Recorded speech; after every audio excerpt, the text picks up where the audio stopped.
everyone, and welcome to Again Roleplay. My name is Will. I am not your Dungeon Master, but I am your host as we recover from the 24-hour stream and enter the ninth world tonight. Welcome, one and all. And of course, as ever, Mitch Delinea is running this game tonight. Why don't you take it away, Mitch? But first, I think Poi Poi had a question for you. Yeah, I wanted to answer that question. So, Poipo, you asked about the River of Gold during the pirate stream.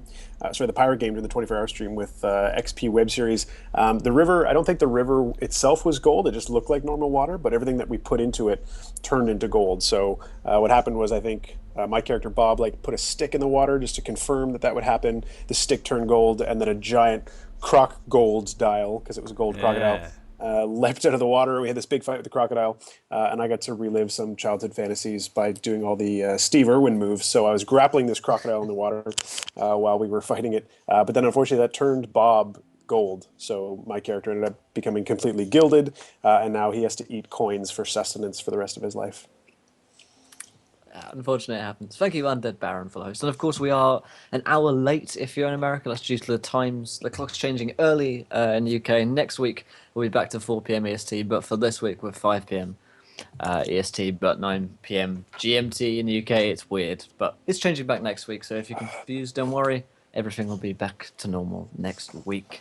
But of course, I also have with me the wonderful Josh and Beth. How's it going, guys? It's going good. It's good. Yeah, it's going good. It's going good. I've recovered from Comic-Con. Yeah, we are recovering, aren't we? Yeah. Awesome. And Myth, how's it going? It is going well. Rerolled a character with Mitch. Well, actually, rerolled it by myself, so we're actually going to see how I did. But got some cool things going. I don't have my stuff on the overlay, so we're going to figure that out as we go. I'll pop it when we do it. But got a new character today. Thanks, chat. Yeah, we'll see how it goes. Cool. Give us just a few seconds to set up, guys. But before, as we're doing this, we are just 2 followers away from a viewer decision, and a viewer decision in Numenera can mean some dark, terrible things. Yes, for Numenera is shat on. Yes, at 950 and every 50 followers, we let you guys in chat make a decision as to what happens next. You get to throw loads of ideas and then get to vote on them to see one which actually affects our game. So get some ideas rolling, and of course, if you haven't yet, hit that follow button. Please do. Only 2 if you need to. You could be the one to make this all happen. So, Mitch, why don't you remind everyone what happened previously? Yeah, we'll do a little summary. So, our adventurers, Maximus, Elysia, Seto, and Jekli, were on their way to the Invisible Lake. They were escorting an Aeon priest to do some sort of rituals there with the water. They were attacked in the night at their camp by a bunch of Uragulian sort of raiders. These are semi-mechanical, gaunt humanoids with sort of boomsticks that are definitely not firearms. They were attacked in the night, and then quickly sort of followed this raiding party on as it was heading towards a sort of local mutant village on the side of this lake. The mutants there were these sort of stork humanoids, so they had this kind of elongated lower jaw with kind of like a water pouch, like a stork might have, but otherwise they looked relatively human. The party, definitely not gross. The party arrived at this village as it was being assaulted. As it so happened, the village was built around what these sort of indigenous locals called the Hearthstone. It was essentially a shipping container of some kind that gave off a lot of heat, the sort of similar, comparable amount of heat to a fireplace. That was sort of why they built their village around it. It was this source of heat. They had no idea what it did otherwise, and the Urgolians were trying to get inside, so they were actually sort of torching their way in, trying to cut open this shipping container. After defeating the raiders, the party, Jekli in particular, decided to also see what was inside this Hearthstone, entering into what turned out to be a laboratory on the inside. That was beastie. That was being kept very sort of climate controlled.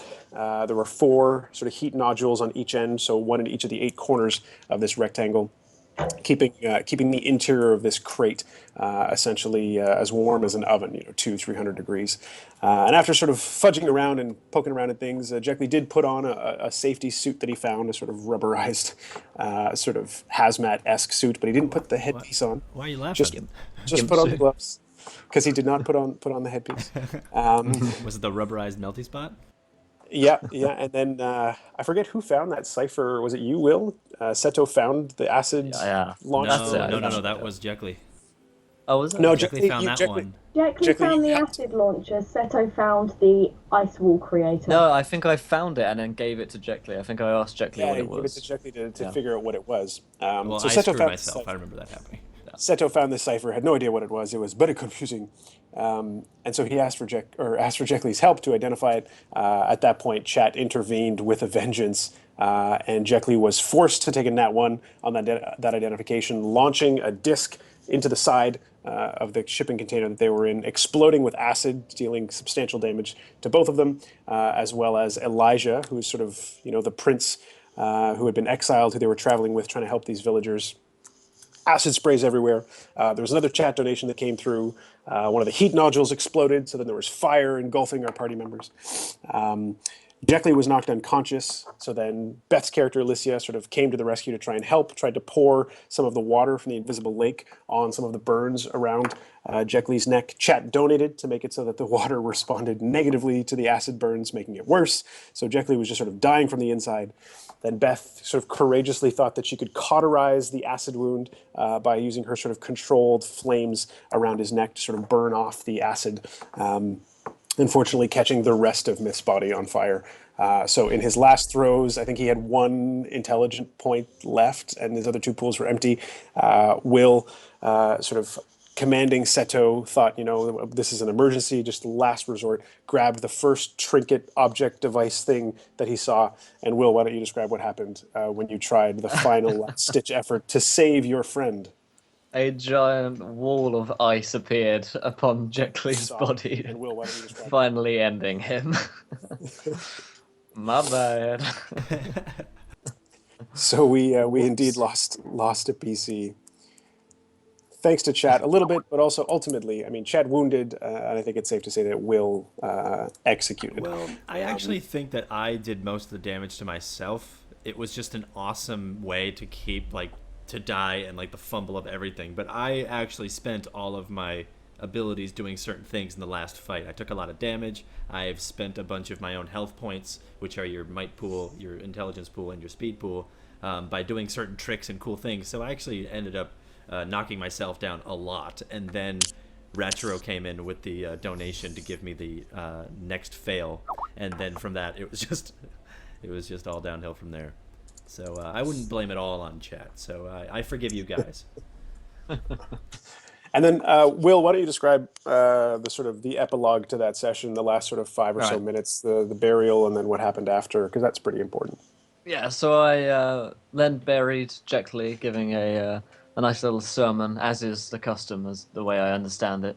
Seto understands his culture. Said a few words, buried him, and then I realized that the man, what was his name? Elijah. Elijah, thank you, yeah, Elijah, who had previously ensnared me in his web gun, which was incredibly dishonorable because, he did that whilst I wasn't looking and I wasn't able to move, and Seto is a man of great honor, and so he was also, in Seto's eyes, fairly responsible for Jeckley's death because he sent us in here. He was the one that brought us here, and then he didn't do anything to help as such, and he also didn't tell us it was a really dangerous situation. So in Seto's mind, this is the final straw, because I told him if he crosses me again, then he'll have to execute him full on samurai style, and so I did. Seto killed Elijah in true. What's that film I watched the other day? The Last Samurai style. It was great fun. I remember after you watched that film, you actually were buzzing about it and sending me messages being like, "Oh my God, Seto is! Oh my God, this is great." I was talking to Sydney afterwards about it as I was watching the last scene, and I was like, I won't lie, I actually had an erection watching the last scene of Last Samurai because it was so good. Well, yeah, you're an ancient history major, so yeah. Yeah. That makes sense. Yep. That was good fun. Yeah, so we ended off not only losing Cord's character, Jeckley being killed outright, but also one of the most intriguing and somehow plot-full NPCs. So we are off in a different direction today, thanks to that. But it was good fun. It's always great to GM when the chat is involved. It's been a new experience, and it keeps things fresh, keeps things moving. Now, Maximus, for those of you who don't remember from last session, but 2 sessions ago, Josh's character has this sort of kind of problematic, but sometimes beneficial quirk that he sort of hiccups in and out of time. And he's still trying to get a handle on that. He's nowhere near having any kind of sort of deliberative control over his time travel. So right as the party was charging into this village that was being raided, he tripped on a stump and then fell into the ground. And by that I mean he quite literally disappeared into the ground as he was falling. And that was the last the party saw of him until now. So what we can do is have Maximus pop up literally sort of next to Alicia's character, Beth's character, Alicia. And let's do it right as Seto is pulling the sword out of Elijah's stomach. Maximus just goes, charge, bang! Ah! Okay. Alicia just kind of turns around, looks at him, and is like, where have you been? I'll catch up with you. I'll catch up with you. I clean my Where sword. have you been?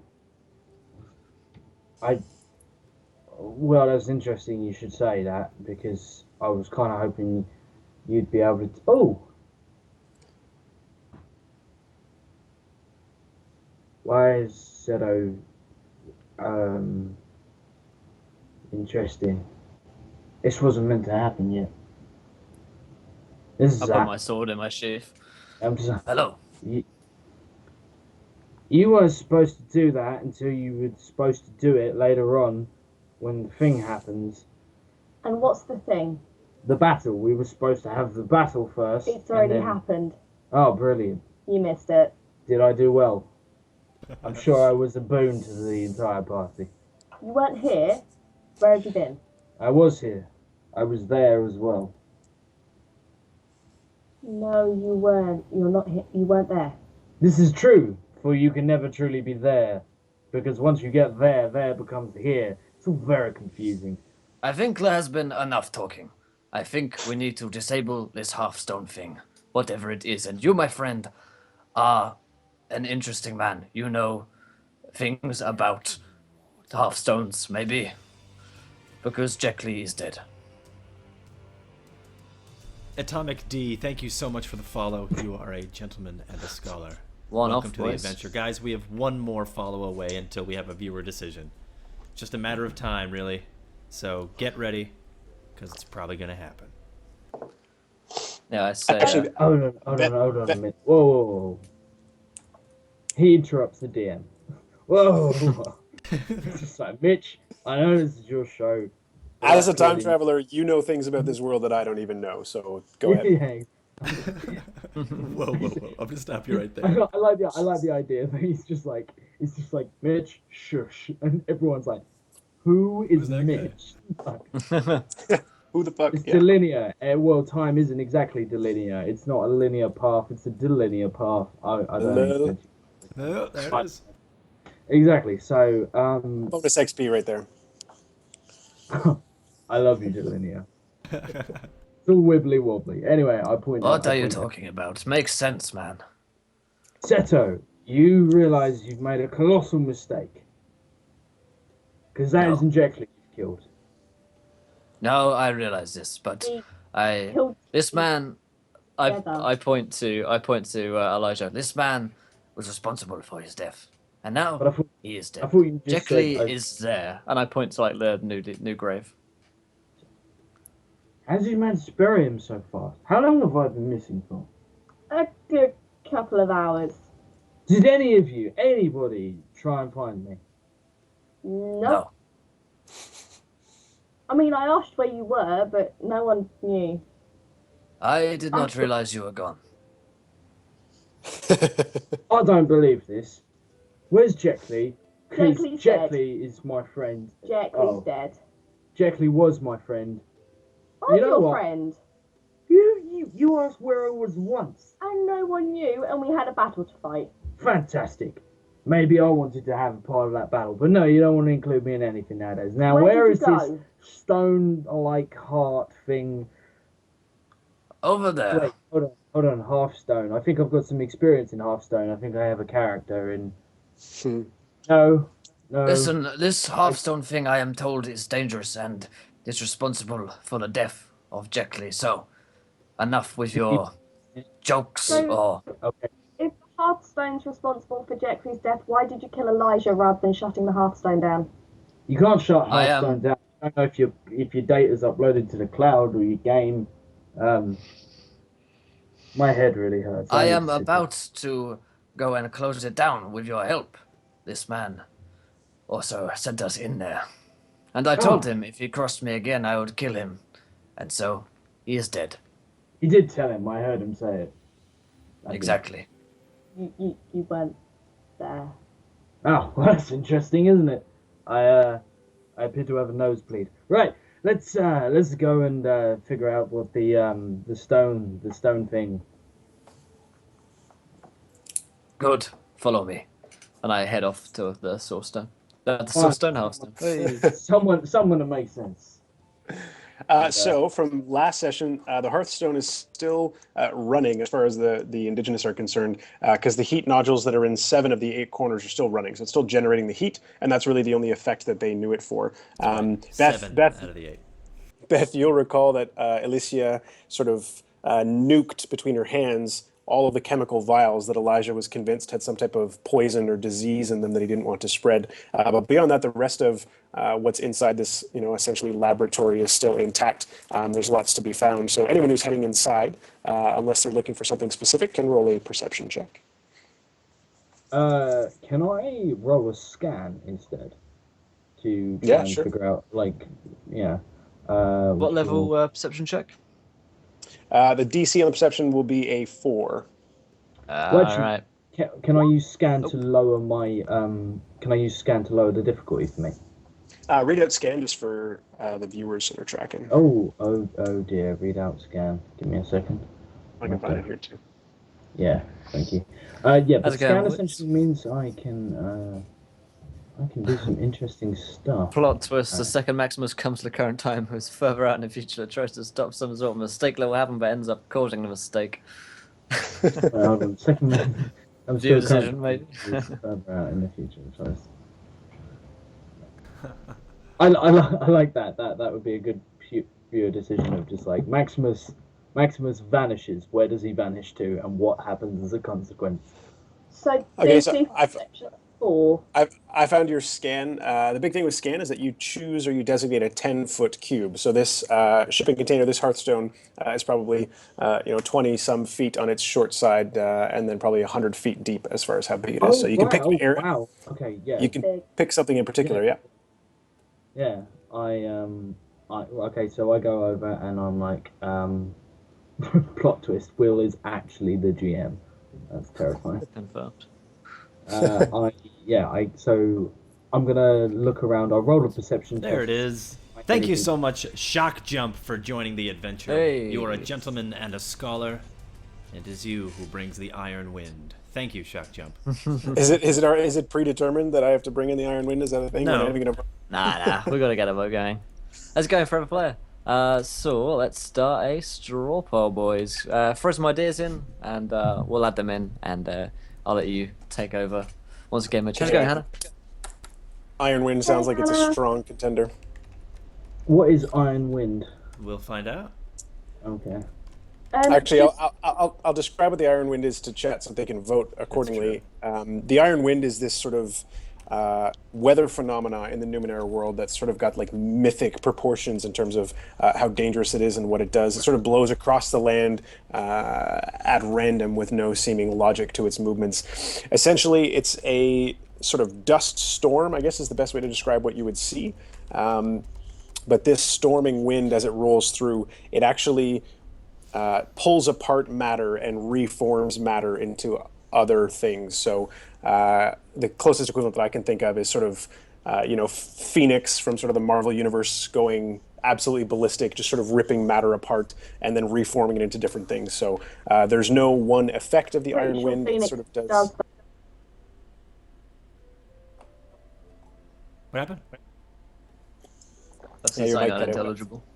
I've just had one's just come through that Maximus from the future comes back and tries to kill Alicia, causing a battle with the current Maximus. Nice. Okay. Oh god. Do Where it. did you get that Alright. from? What did What was I saying? Her brain. All right, I'll keep Wait, getting wait, suggestions in from posted it. chat. I'll keep getting Yeah. suggestions in from chat and add them to Strawpo, and you guys carry on with what you're doing. Oh, I've got a thread poll going. Do you want to just copy paste them to like Facebook, and then I'll just read them from there? Sure. Yeah, because I'm already writing stuff down. Cool. So yeah, Josh, you can scan one area. You don't need to make a perception check to identify the heat nodules that are in the corners. They're sort of the generators that are causing the warmth. So you could scan those for free. But if you want to make a perception to scan potentially something else, and then Beth, you can make a perception as well. The base is 4. I'm trained and skilled in perception, so that goes down to 2 for me, doesn't it? Yep.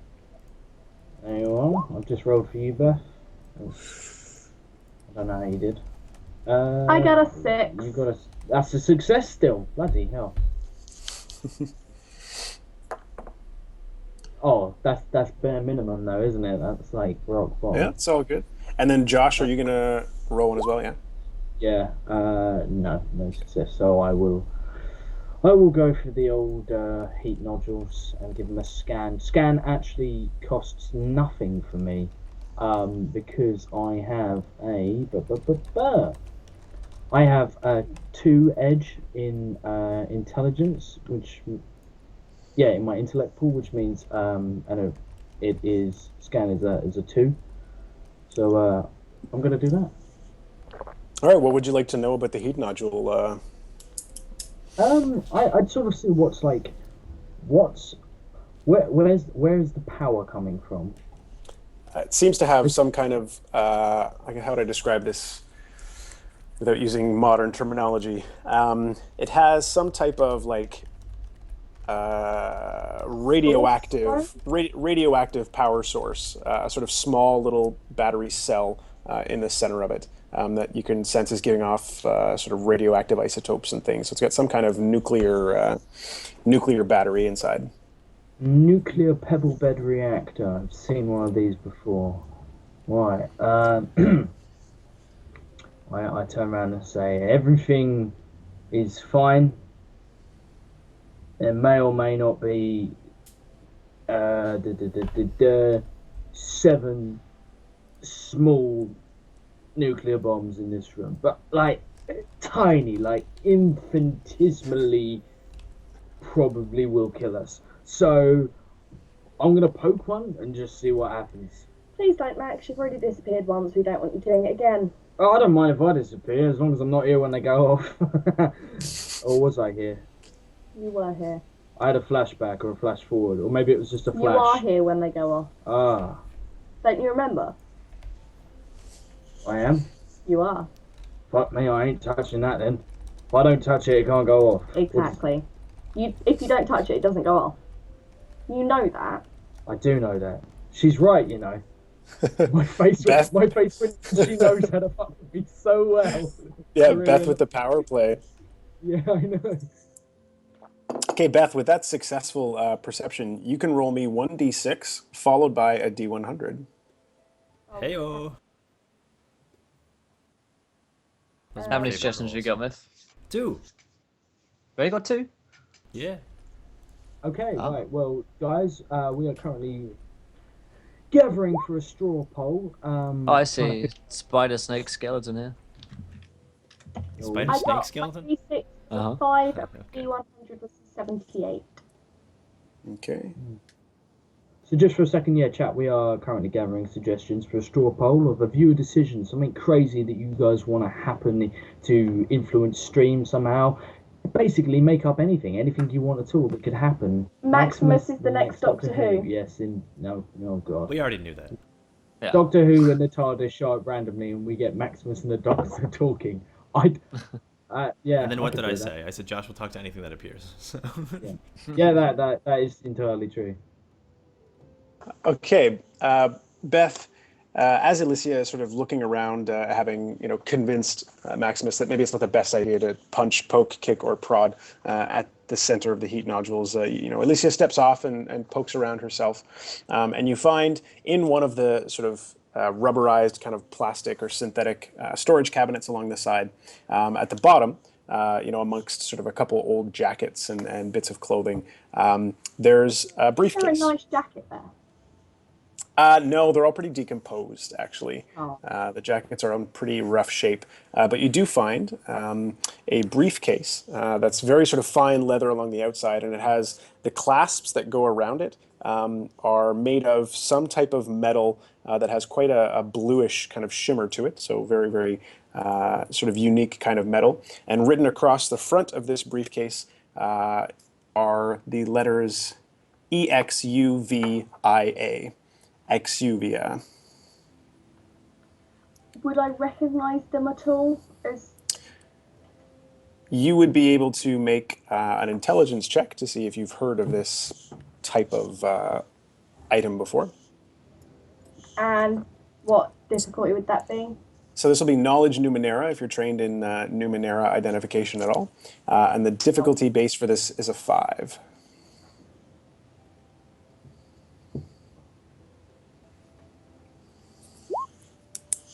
An 18. Wow. That's one success. Okay.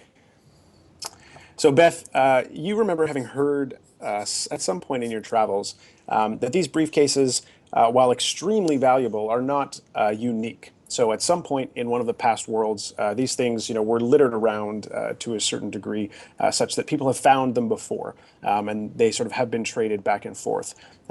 Inside this briefcase is a suit of sort of extremely stretchy, or sort of, I guess, like a very thin, stretchy synthetic fabric that can be wrapped around sort of your limbs and your body, and then that when it's a little bit of water is applied, that fabric immediately starts to harden and sort of turns into sort of a sort of plated armor that is next to skin. So it's perfectly breathable. It doesn't sort of clog pores or anything like that. You can pour it directly on your skin, wear it under your clothing. Mechanically, it provides 2 armor. And it is not a cipher. This is an artifact, so this is a permanent item. Awesome. That's the first time seeing an artifact, right? Mm-hmm. I have an artifact, which is quite... I got around to using it yet, though. So if I was to put this on, what advantages would I get once activated? Yeah, so it can only be sort of activated once. So essentially what's in this briefcase is sort of strips or sheets of this, almost saran wrap. You wrap it around sort of as much of your body as you can, add water to it, and it sort of becomes this hardened, sort of flexible armor. You wouldn't ever be able to reapply it. You know that you could apply this to other things. People have put it on vehicles, dwellings, that type of thing. It's most commonly used as personal body armor. It provides 2 armor. Armor in Numenera functions as damage reduction. But normally armor comes with an encumbrance penalty. This artifact does not come with any kind of encumbrance penalty. Awesome. I want to pick up the briefcase and go outside and apply said stuff to myself. And then, Okay. pour water over it and see what happens. Yeah, so as you pour water over this, it sort of gets a little bit cold to your skin for about 3 to 4 seconds before sort of returning to a neutral temperature. And it's kind of a bluish color. It's got that kind of shimmer to it, but otherwise you can still sort of see through it. You can still see your body underneath. Otherwise it doesn't feel any different. What I want to do is I want to take a little bit that I haven't wrapped around myself and pour water on that and then set it on fire and see what happens. Yeah, you manage to sort of have one of these. We'll say it comes in like strips. You put a strip down, add some water, and the fire doesn't seem to harm it unless you're going to like really try and nuke it like you did to the chemicals before. No, it's just I'm wondering if it's going to kill me. Billy, and just by the way, chat, Billy's not dead. Naomi has Billy at the moment. That's what you think. No, Naomi does have Billy because I just checked on him. This is Seto and Naomi's heist to steal Billy. Yeah. But yeah, basically, I just wanted to find out whether it'd kill me if I go full flame mode. It does not catch on fire, no. Awesome. That's good. Cool. I probably should have many, checked that before I wrapped myself in it, but. Good. How many suggestions do we have so far? I have 5. Yeah. I have Iron Wind. Maximus appears from the future and tries to kill Beth's character. Future fight, forcing a battle between current and Maximus. Spider Snake Skeleton. Salanthropus. Salanthropus. Yep, the ancient chimp shows up. And a Krun's grandma's leg falls through a portal in the sky. And etched into the side, crudely, is #Krun for president. Acts as a club. There is one. Maximus should get a device similar to a sonic screwdriver. Can be used just as a sonic screwdriver normally works. And if Maximus is a wizard that uses magic missile and such, it works as a wand and gives a +2 in damage and a +1 in intelligence. If that is a thing. That is a thing. Sure, we can make I think that Maximus work. should get a sonic screwdriver. Fair enough. I'm well up for it. Well, we can throw up the straw poll and go from there. There was one I didn't understand. What was the one after Spider Snake Skeleton? That one is a Salanthropus? An ancient chimp. No, it's. I think what they're actually referencing. I think what you're actually. Probably. What are they referencing? Sahelanthropus is the latest Metal Gear in the Metal Gear series. It's fucking huge. It's the predecessor to Brex, and it's got like a rail gun and. But what is it? Is that like a mech walker? Yeah, like a. I'll send you. You know what? I'll send you a photo, mate. Okay. All right, cool. Do you want to put that vote up, Cord? All right, so not an ancient chimp. That's embarrassing. Let's see. Can we take a short break while the vote happens? Just real quick. 30 seconds in. 30 minutes in. Oh, you know what? You're right. Sorry, yeah. Josh hasn't changed the time on his clock. Alright, throw that straw poll up for everyone to get voting. Yeah, everybody in chat, make sure you vote. Think hard, because once you voted, it won't let you vote again, and we will incorporate whatever wins into this session somehow. Yes. And by we, I mean me. I won't be alone in fucking huge figuring this out. Win breaks, no dance monkeys dance. So lovely, guys.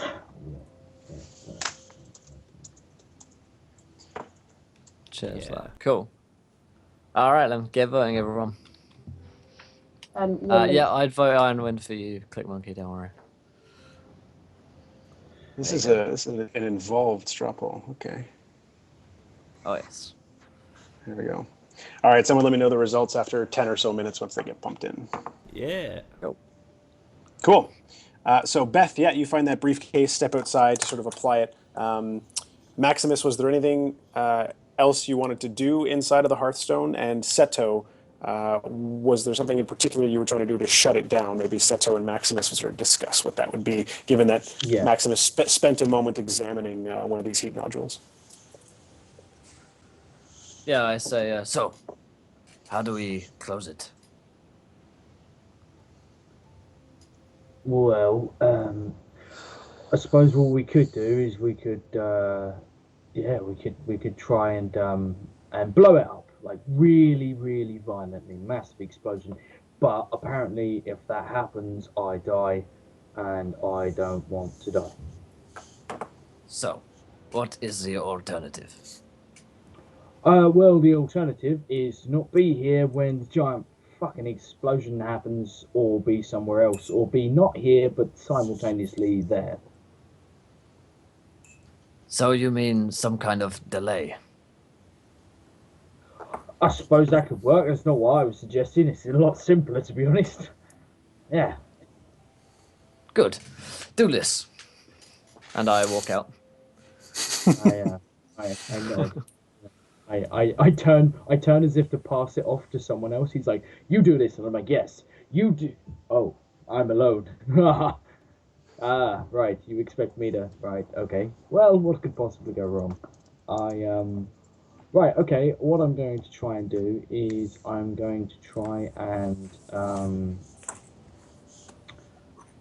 figure out if I can start overloading the one of these heat generators. Are they connected in any way? Like, do they seem to be? No, they seem to each run off of their own power source, and then all they're doing is they're sort of where they're sort of fastened or more sort of like welded into the side is they're generating all their heat sort of underneath. So the corners of this box is where the heat's coming from. Okay. Yeah, I'm gonna see if I can figure out a way to essentially like surge the power, and essentially cause a meltdown. Uh, yeah, yeah, definitely. Sure. What So could what I'll say possibly go is wrong? you can have a reduction to the DC because there is already one of these heat nodules. Like I had said, one of the eight has already blown up. So you've got one of these things cracked open, not operating anymore already, that you have to sort of look at so you can get a sense of what their sort of workings look like. So otherwise, it'll be we'll just do one roll for the 7 of them because you're gonna have to do it individually for each because they're not connected. But just one intelligence roll to see if you can figure it out. Again, with the reduction because of having the sort of carcass of one that's already Yeah, broken. So the cool. So intelligence task, it'll be working with machines. The DC will start at a 5 and it goes down to a 4 because you've got the carcass of one of them. cool. I am going to use anticipation to essentially like give this a test run. Like Yep. I'm So just gonna. yes, you reduce Yeah. the DC once more, so it goes down to a 3. And then are you trained in machine workings at all? But no. You are trained in Understanding understanding, and identifying identifying Numenera. Numenera, though. So does that count? I mean, this That will, is yep. These are old sort of objects, so definitely that'll count. So reduces once again, so you're now only looking at a difficulty 2 before effort. and I am going to spend 3 points because I'm dealing with nuclear reactors here. Um, and I will roll that. So it goes down to a 2. It'll go down to a 1 if he's going to Nat spend it. 20, Nat Woof. 20. Booyah. Nice. So can I sort of like assume? Oh, I've got a controversial one here. Okay, so as a base, what I'll say, sort of the success part, and then you can choose how to like amp this up however you like. Yeah, The base yeah. success, you look at the blown up heat nodule, and you can tell that the actual casing that the radioactive battery is in is an extremely sort of dense alloy. So that wasn't damaged at all when this thing blew up. It was just sort of the extraneous parts that were generating the heat. So it was just sort of a heat explosion. The battery itself, with the radioactive power generation, wasn't actually affected. So you're able to sort of take these things apart however you like, make them into something otherwise as an option as well. Okay, so I'd like to be able to sort of like, would I be able to instead of like I start to try and like make them melt down, and then I realize how to disassemble them, and I want to essentially like strip down some components so I can like make battery packs out of them. Obviously, nowhere near the same effectiveness as like, but just miniaturized battery packs that would take some converting, but we could use to actually power stuff. And I'm what I'd like basically like I get 6 and I get to the 7th one and things start going wrong and it starts sparking and stuff and I'm like right cool, so I rush outside and I'm just like uh and then I look at Elijah and I'm like, you're absolutely sure I was there? I was there when it happened. Yes. Okay, right. Let's make sure it doesn't happen here, and I'm here, and hold on to my arm because, yeah, that makes me feel safe. And he like starts hammering buttons, and eventually, like you see like inside there's a flash, and through the guy you just hear what sounds like Eastern European accents, and it looks like the inside of like an old, maybe 1970s nuclear reactor somewhere. I'm not naming names, but it's somewhere, and you see this little nuclear battery just drop in. Everyone in the room turn, freak out, and then there's a white explosion, and then it like closes, and I'm just like, I really hope I didn't cause anyone too much trouble there. Amazing. Cool. So you have 6 of these extremely long-lasting sources of power. Yeah. If only you had a way to recharge them, or had someone who could charge them by touching them.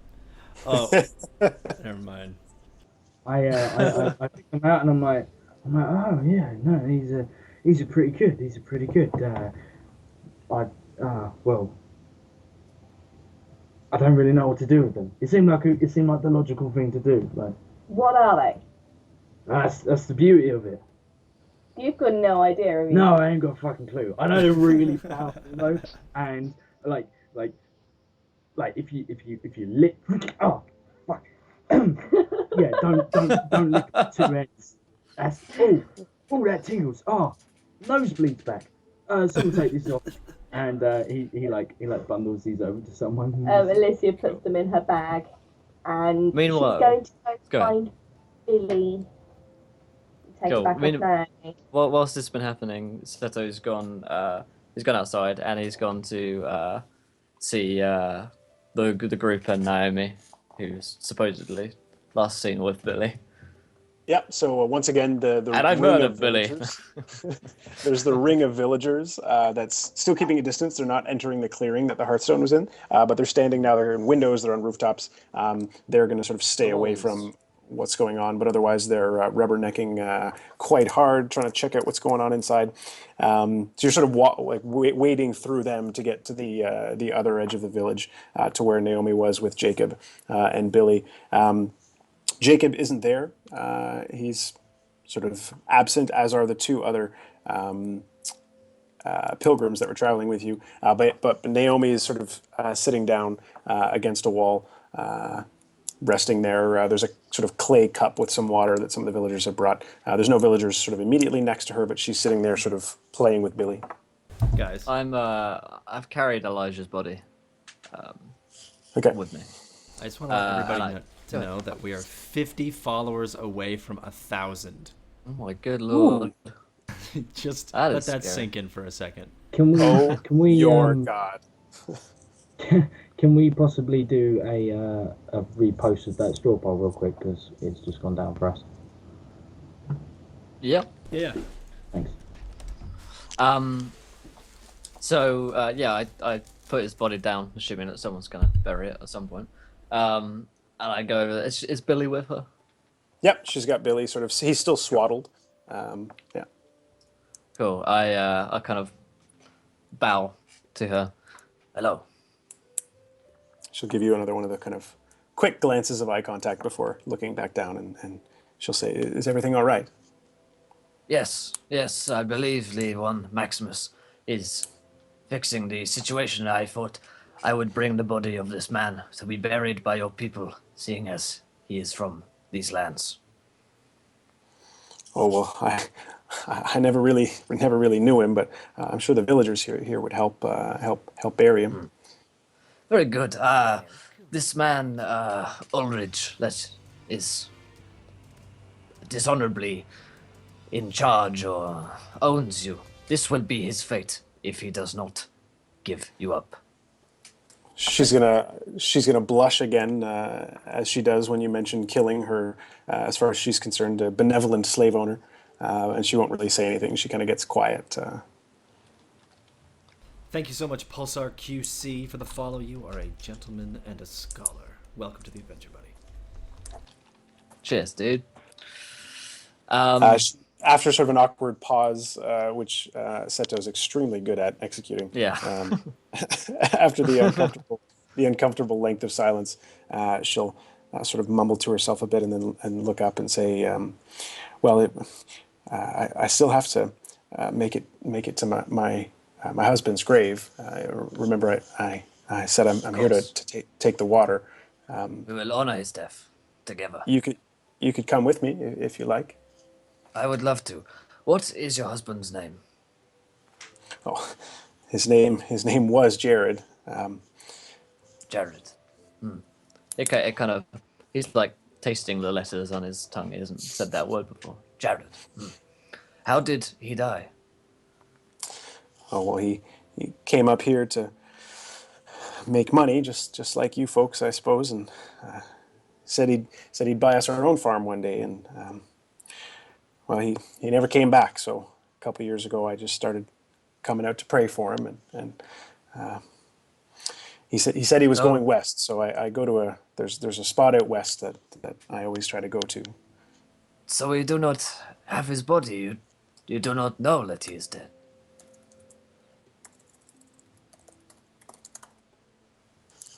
Well, 7 years go by, you stop sort of looking, at least. I mean, I can only get one time off a year for any kind of travel, so. I see. Well, it feels odd to honor a man's death whose death we do not know of. Oh, well. It's just I mean, common. I don't know how spiritual you folks are where you're from, but some of us out here don't necessarily think that you die when your body dies. So I'm just trying to honor his presence, his coming up here for us. And I understand a man can be dead inside before he is truly dead. And I kind of, yes, this is good. and I say, thank you, my lady, Naomi. And I bow. I like the fact that's really depressing. Like she's like, I believe that the spirit can go on beyond the body, and he's like, I believe that people could be dead inside already. Beautiful. He does. She'll sort of look up to you as you're sort of turning or before you take off, and ask if you could just go and fetch her things, because there's still a small camp that you guys had set up over by the edge of the lake. All of Laric's stuff is still there, actually. His personal effects, his body, the mysterious chest that he was bringing with him with all those mason jars. So all that stuff's still set up over by that camp. But she asks if he could fetch her things and one mason jar of water for her. I ain't whipped, bitch. No, I do this. I bow and go and fetch her things. I look in the mysterious box of mason jars. Is there anything of interest in there? Well, so there was all the mason jars like on the wagon that he was pulling, but then there was also this chest with like something else. Clearly, you open the chest and there's a strange sort of contraption inside of the chest. It's a bunch of sort of springs. I guess you'd know what springs are. Lots of springs, as well as sort of wires and metal piping and tubing. Essentially, there's a ton of bracing going on to keep a small little set of 6 vials, cylinders, to keep them upright and to keep them from moving around. So there's all this sort of shock stuff built around to keep them sort of held in the center of this chest without being able to take any kind of bumping around. Interesting. I guess I'll go and get her things. Go give them to Cool. him. Do you leave the vials as well as Laric's personal effects? I guess I pocket a couple of vials to go and show to Maximus or someone who might know what they are. Okay. So yeah, I take them. Personal possessions I probably leave because, I didn't kill him, so I can't take his stuff. Okay. Yeah. Cool. But I still carry Jeckley's... What do I carry of Jeckley's? I took something finger of his. trap. His finger trap. Yeah, I carry that on my belt nowadays. Yeah. Cool. And I return her a mason jar of water to Naomi with her things. She's appreciative. She'll put it in her satchel. Alicia or Maximus? Was there anything else you wanted to do in the Hearthstone itself or around the Hearthstone? Alicia, you were heading towards Billy. Yeah, I was just gonna put on my awesome armor and go find Billy because I miss Billy. Sure. Yeah, he's there, being held by Naomi. We'll say you can get to Naomi as Seto's off fetching her things. Turn to Naomi. I was like, "Thank you for looking after him." Give you a nod and a smile. How are you feeling? How's your leg holding up? Should be able to walk soon. I think I'll probably need some kind of brace or stick or something for at least a few weeks. You can see the bandages are sort of pretty old. They were replaced a couple times, so they're not that nasty looking, but they seem to be fairly like set in place. I want to go find something like a big stick, a big sturdy stick that I could kind of whittle down and make a walking stick or crutch type thing out of it for her. Sure, yeah, you can find that no problem. Most of this village is sort of log and stick type construction, thatch. Yeah, I want to make a pretty walking stick for her. Like, sure. Whittle it down, and I suppose a while later, and I go up to her and I was like, "This is for looking after Billy," and hand it to her. It's the kind of handle on it looks like a flower. Oh, cool. Yeah, she'll sort of like she'll extend a hand to sort of get a hand up, and then once she's up, she sort of tests her weight on it and sees that it's sturdy and durable, and she'll give you a sort of big smile with eye contact, which is a big deal for her. She smiles back and she's like, "No problem." And Billy's kind of sat on her shoulder and nuzzling in her hair, and she walks off. And yes. Cool. So what I wanted to do now, after having done a little bit of wrap up from last session, is I want to just do a little bit of downtime. So we'll give it sort of in game terms. We won't give it more than a day, and if nothing else, we'll say it's for the purpose of waiting for Naomi to be able to walk again, at least for Seto's purposes of going with her to the west, but also so that you guys can take a little bit of XP and actually move into tier 2. So you guys can now be tier 2 characters, so you can have the 4 XP required to purchase whatever your last upgrade was.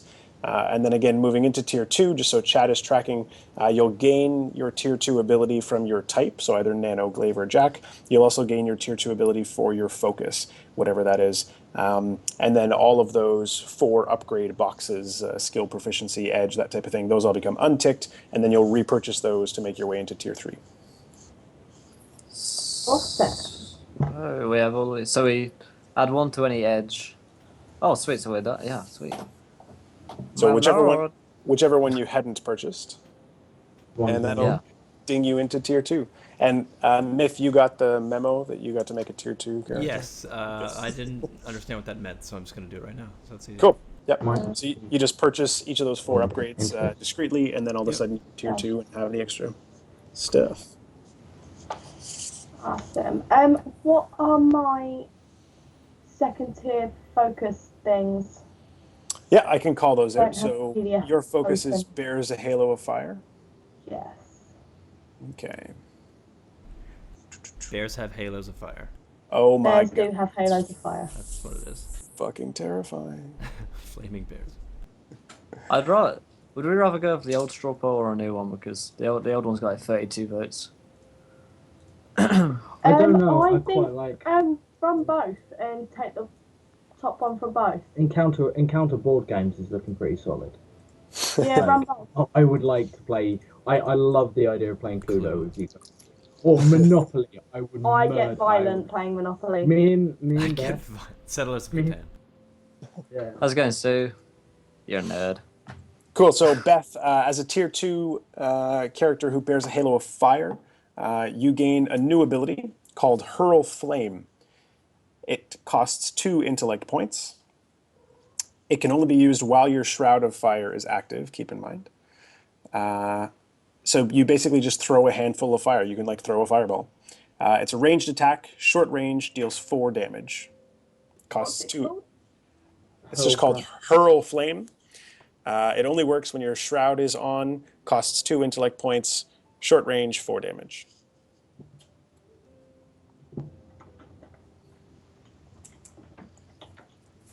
I can have 2 edge and something, can't I? Yeah, your edge can keep going up. Yeah. Sweet.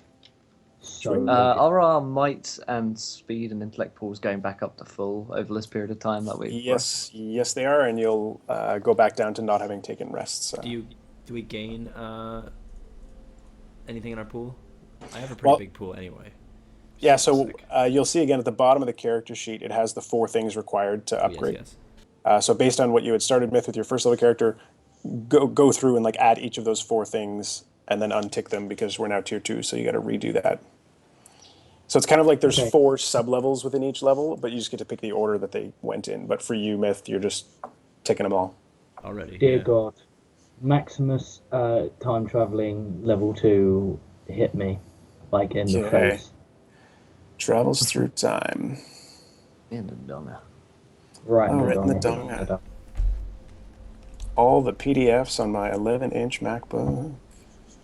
Only 11 inches. I know. 6 short. Get on Will's level. 6 short. Travels through time. Let me get my PDF up. As a tier 2 character who travels through time, Maximus gains the ability called See History. Costs 4 intellect points. You touch an object and immediately visualize up to 3 significant events that happened about or near that object at some point in the past. The events are those that involve the most intense levels of emotion or sensation or had the largest impact on the way history unfolded. The GM decides what you see. Afterwards, you have an asset identifying anything related to that object. But yeah. Cool. I'm just going to throw it out there. Maximus figures out how to do this and immediately challenges everyone to play Cluedo. Cool. I just pick up the revolver and I'm like, Mrs. Plum, dining room, bitches. Myth said he's going to be back in 2 minutes, guys. Don't worry. Cool. He'll live. Cool. Maximus, you're also a Jack. Did you need me to call it your Jack tier 2? Or no, you're a Nano. Oh no, I'm in Nano, yeah. I'm the Jack. What's my Jack tier 2 stuff? Okay, so the Jack tier 2. You get jacked up. So jacked. Sorry. Okay, so as a second tier Jack, you get training in 1 more skill, but it can't be an attack or defense skill. So like a skill. Bearing in mind I have the inability of seeing through deception, could I purposely put myself through some training to be able to see through deception?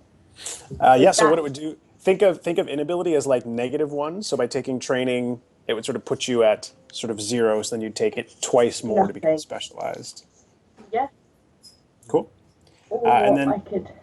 as a second tier Jack, you also gain 1 more trick of the trade. So those are sort of the little abilities that you have as a Jack. Yeah. There's a small list of them here. Will, I assume you've got the PDF, so you're good on your own? I want to check that I'm doing it right. Sure, But, no worries. Second tier glaive, I get 1 type of attack I'm not trained in, and then I get 1 new fighting move that I can choose. Is that right? Yep. Perfect. And then your focus as well will give you 1 ability, your Master's Weapons. Oh, cool. Can you shout that one to me? Yep. Master's Weapons. Master's Insects, that's different. The Master Insects.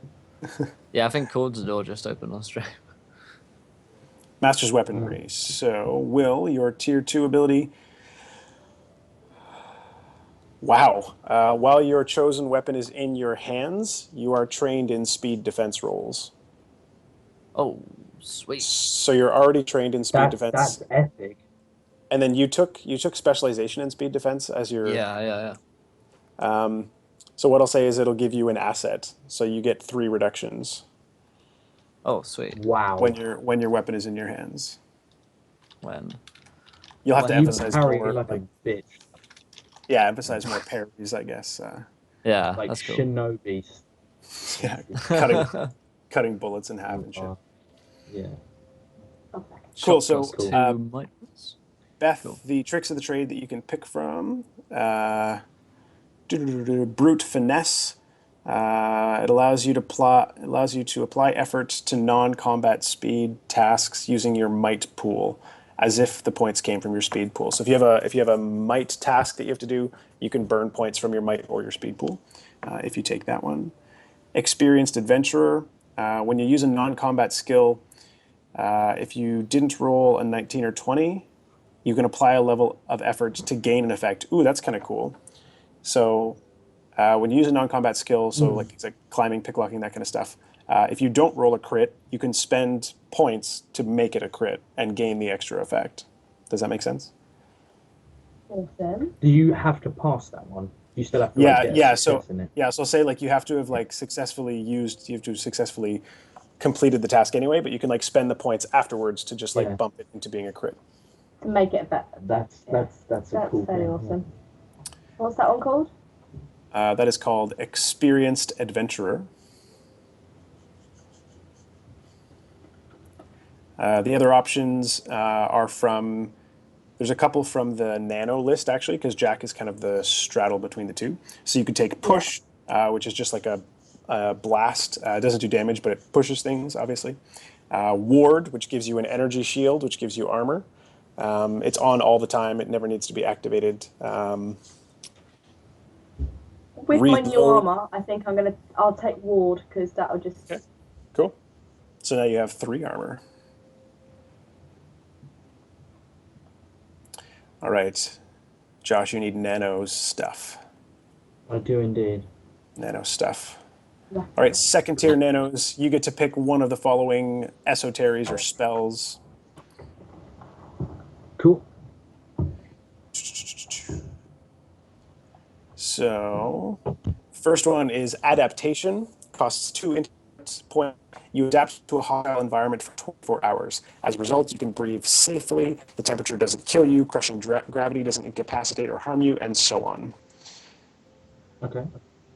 The GM has the discretion to increase the cost of activating this esotery up to a maximum of 10 points, depending on how severe the environment is. But otherwise costs 2 points, and your body just sort of becomes like in like a survival suit kind of thing. Where do we put esoteries, BT dubs? They would go into, like, I would add them as abilities, special abilities, bottom left. Yeah, that's what I thought. Yeah. Okay, what else? There's actually not a huge list. So Adaptation is one. Flash is another. You create an explosion of energy at one point within close range. The blast inflicts 2 damage to all creatures within the area. If you apply effort to increase the damage, you can add 2 points per level of effort that you use. So it costs 4 points to use. You can use effort to make it do more damage, but it basically you just like point to somewhere within. Do an area of what page is this? Damage. The nano abilities and the big core book start for tier 2 on page 37. Thank you. Another option you have, Josh, is Hover. Costs 2 intellect points. It's just like what it sounds. You can drift with the wind or with any momentum you've gained. So if you activate like while running or something like that, it lasts for 10 minutes. Yeah. Doesn't seem like you can go very high, so it's not like a fly thing. It just sort of, you're hovering and you can control your descent. Okay. Mind reading, 4 intellect points. You read the surface thoughts of a creature within short range. You must be able to see the target. And then Stasis, 3 points. You surround a foe of your size or smaller with scintillating energy, keeping them from moving or taking any actions for 1 minute, as if frozen solid. You must be able to see them within short range. Let me know what you're taking, Josh, because I'm a nano as well. Ooh. I'm probably going to take mind reading because I also have erase memories. All right, cool. Oh, I have erased memories. Damn it. No, All right. it's alright. I've probably forgotten that I have erased memories. You've probably used it on yourself. Irony. I legit, yeah. All right, legit. I'll do stasis. Cool. You have no idea how close to the mark that actually is.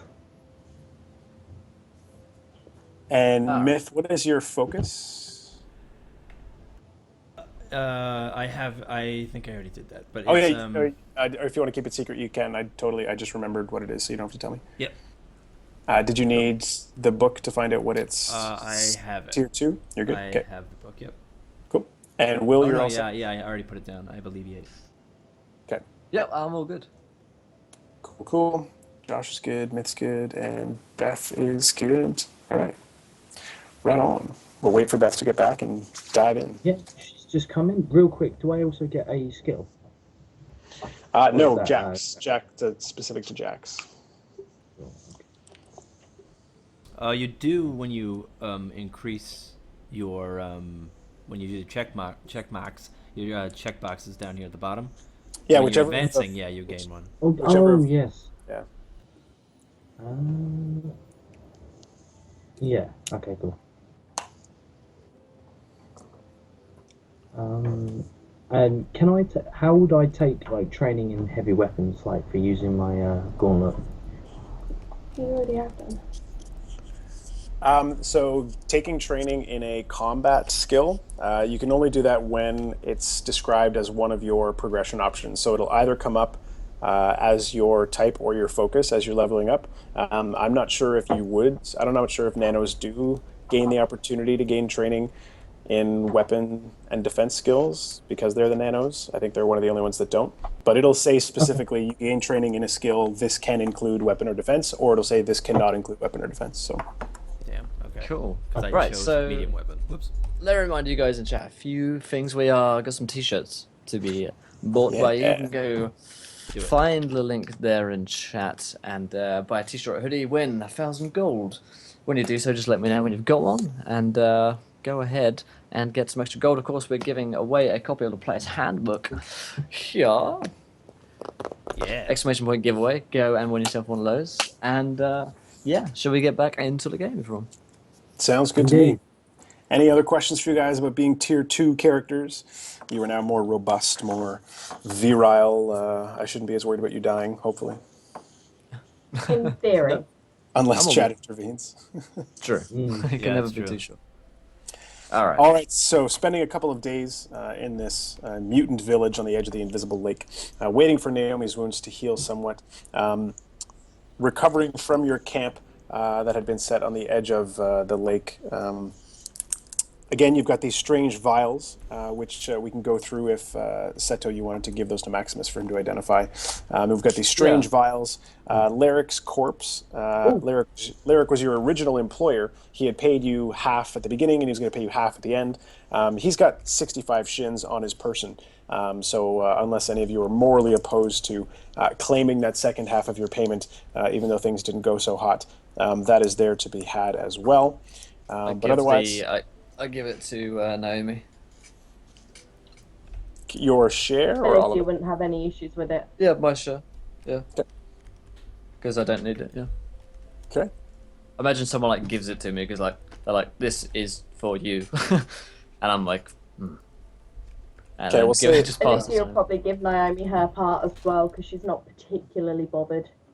Okay. And would Maximus want his cash? Maximus takes it and feels no remorse whatsoever. He doesn't. I We'll would we'll give to Maximus roll- 25 shins, and otherwise the rest will go to Naomi. Cool. I would like to see if I can get my hands on a cipher while I'm here Yeah, I guess so. because I'm a cipher down because I gave it to Naomi.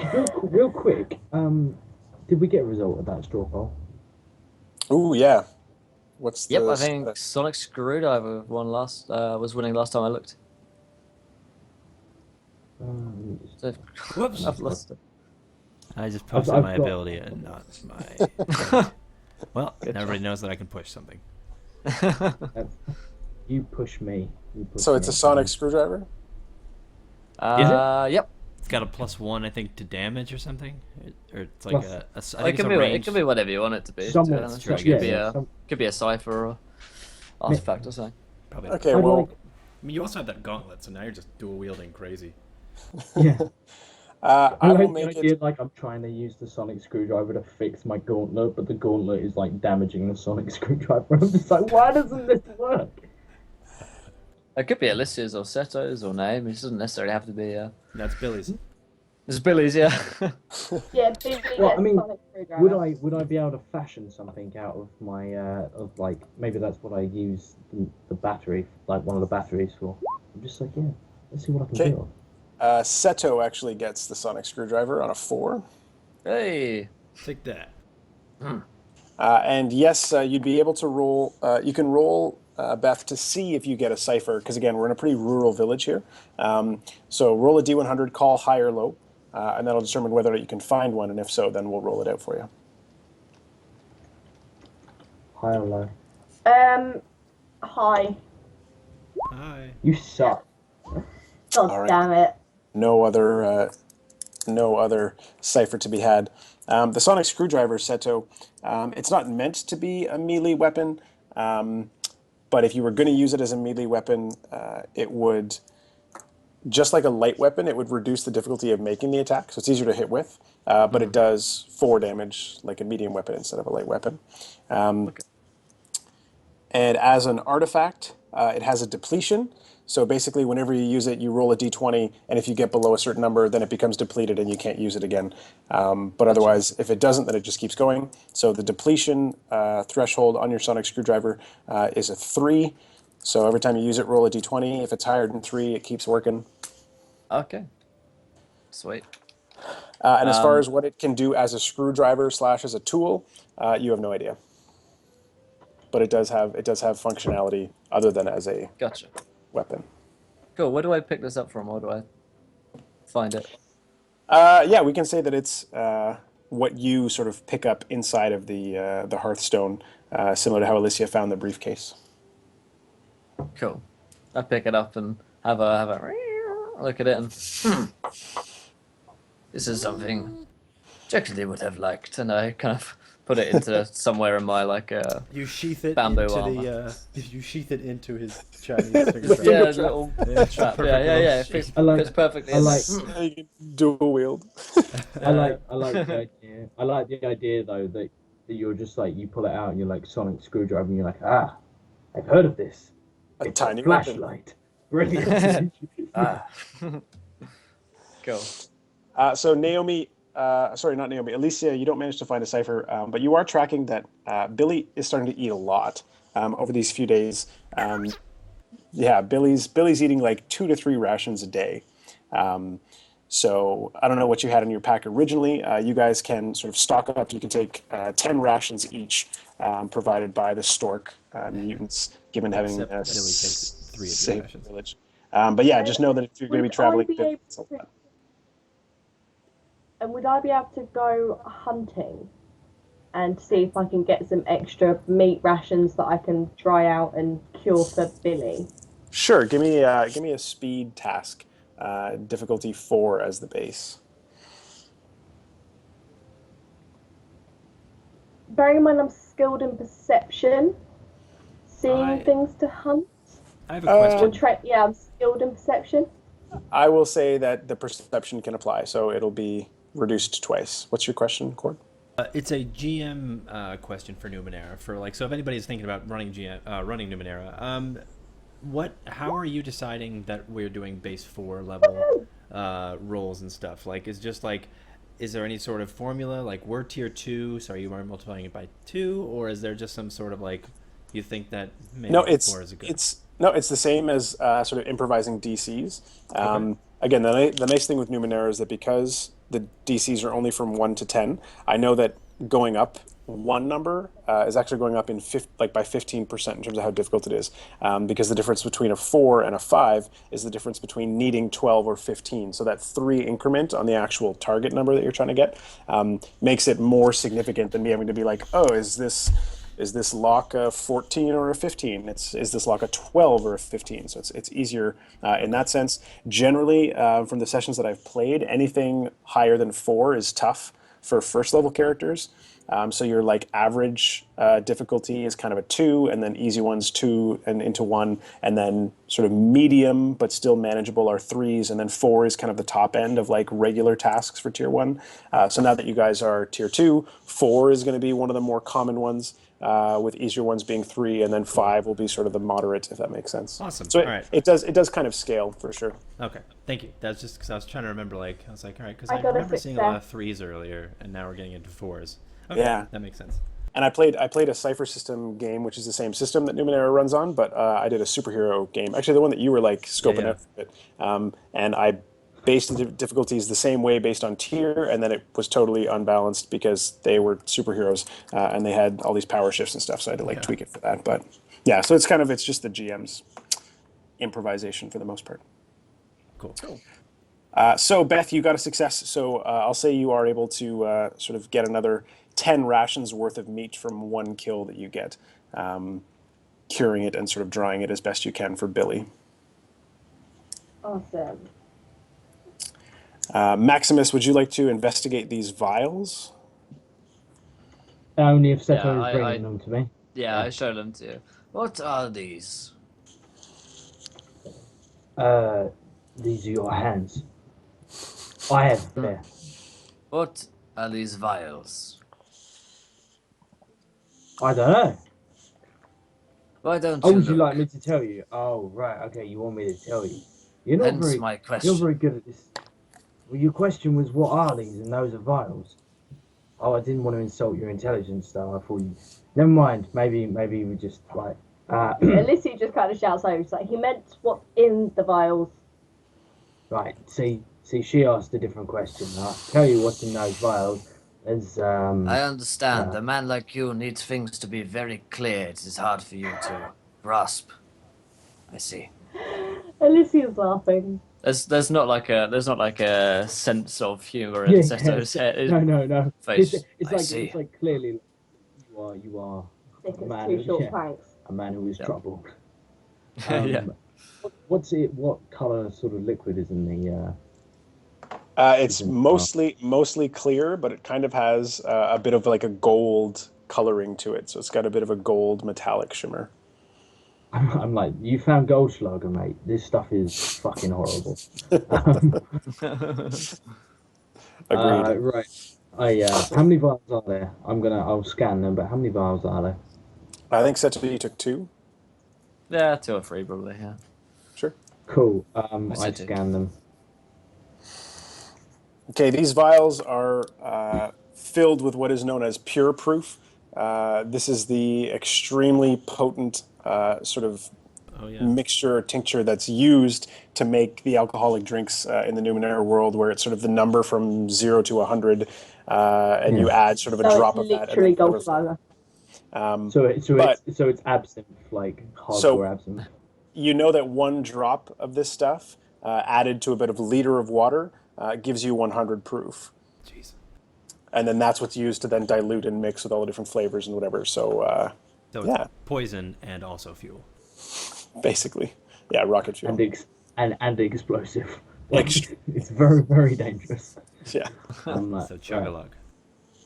I'm just like these are eye droplets.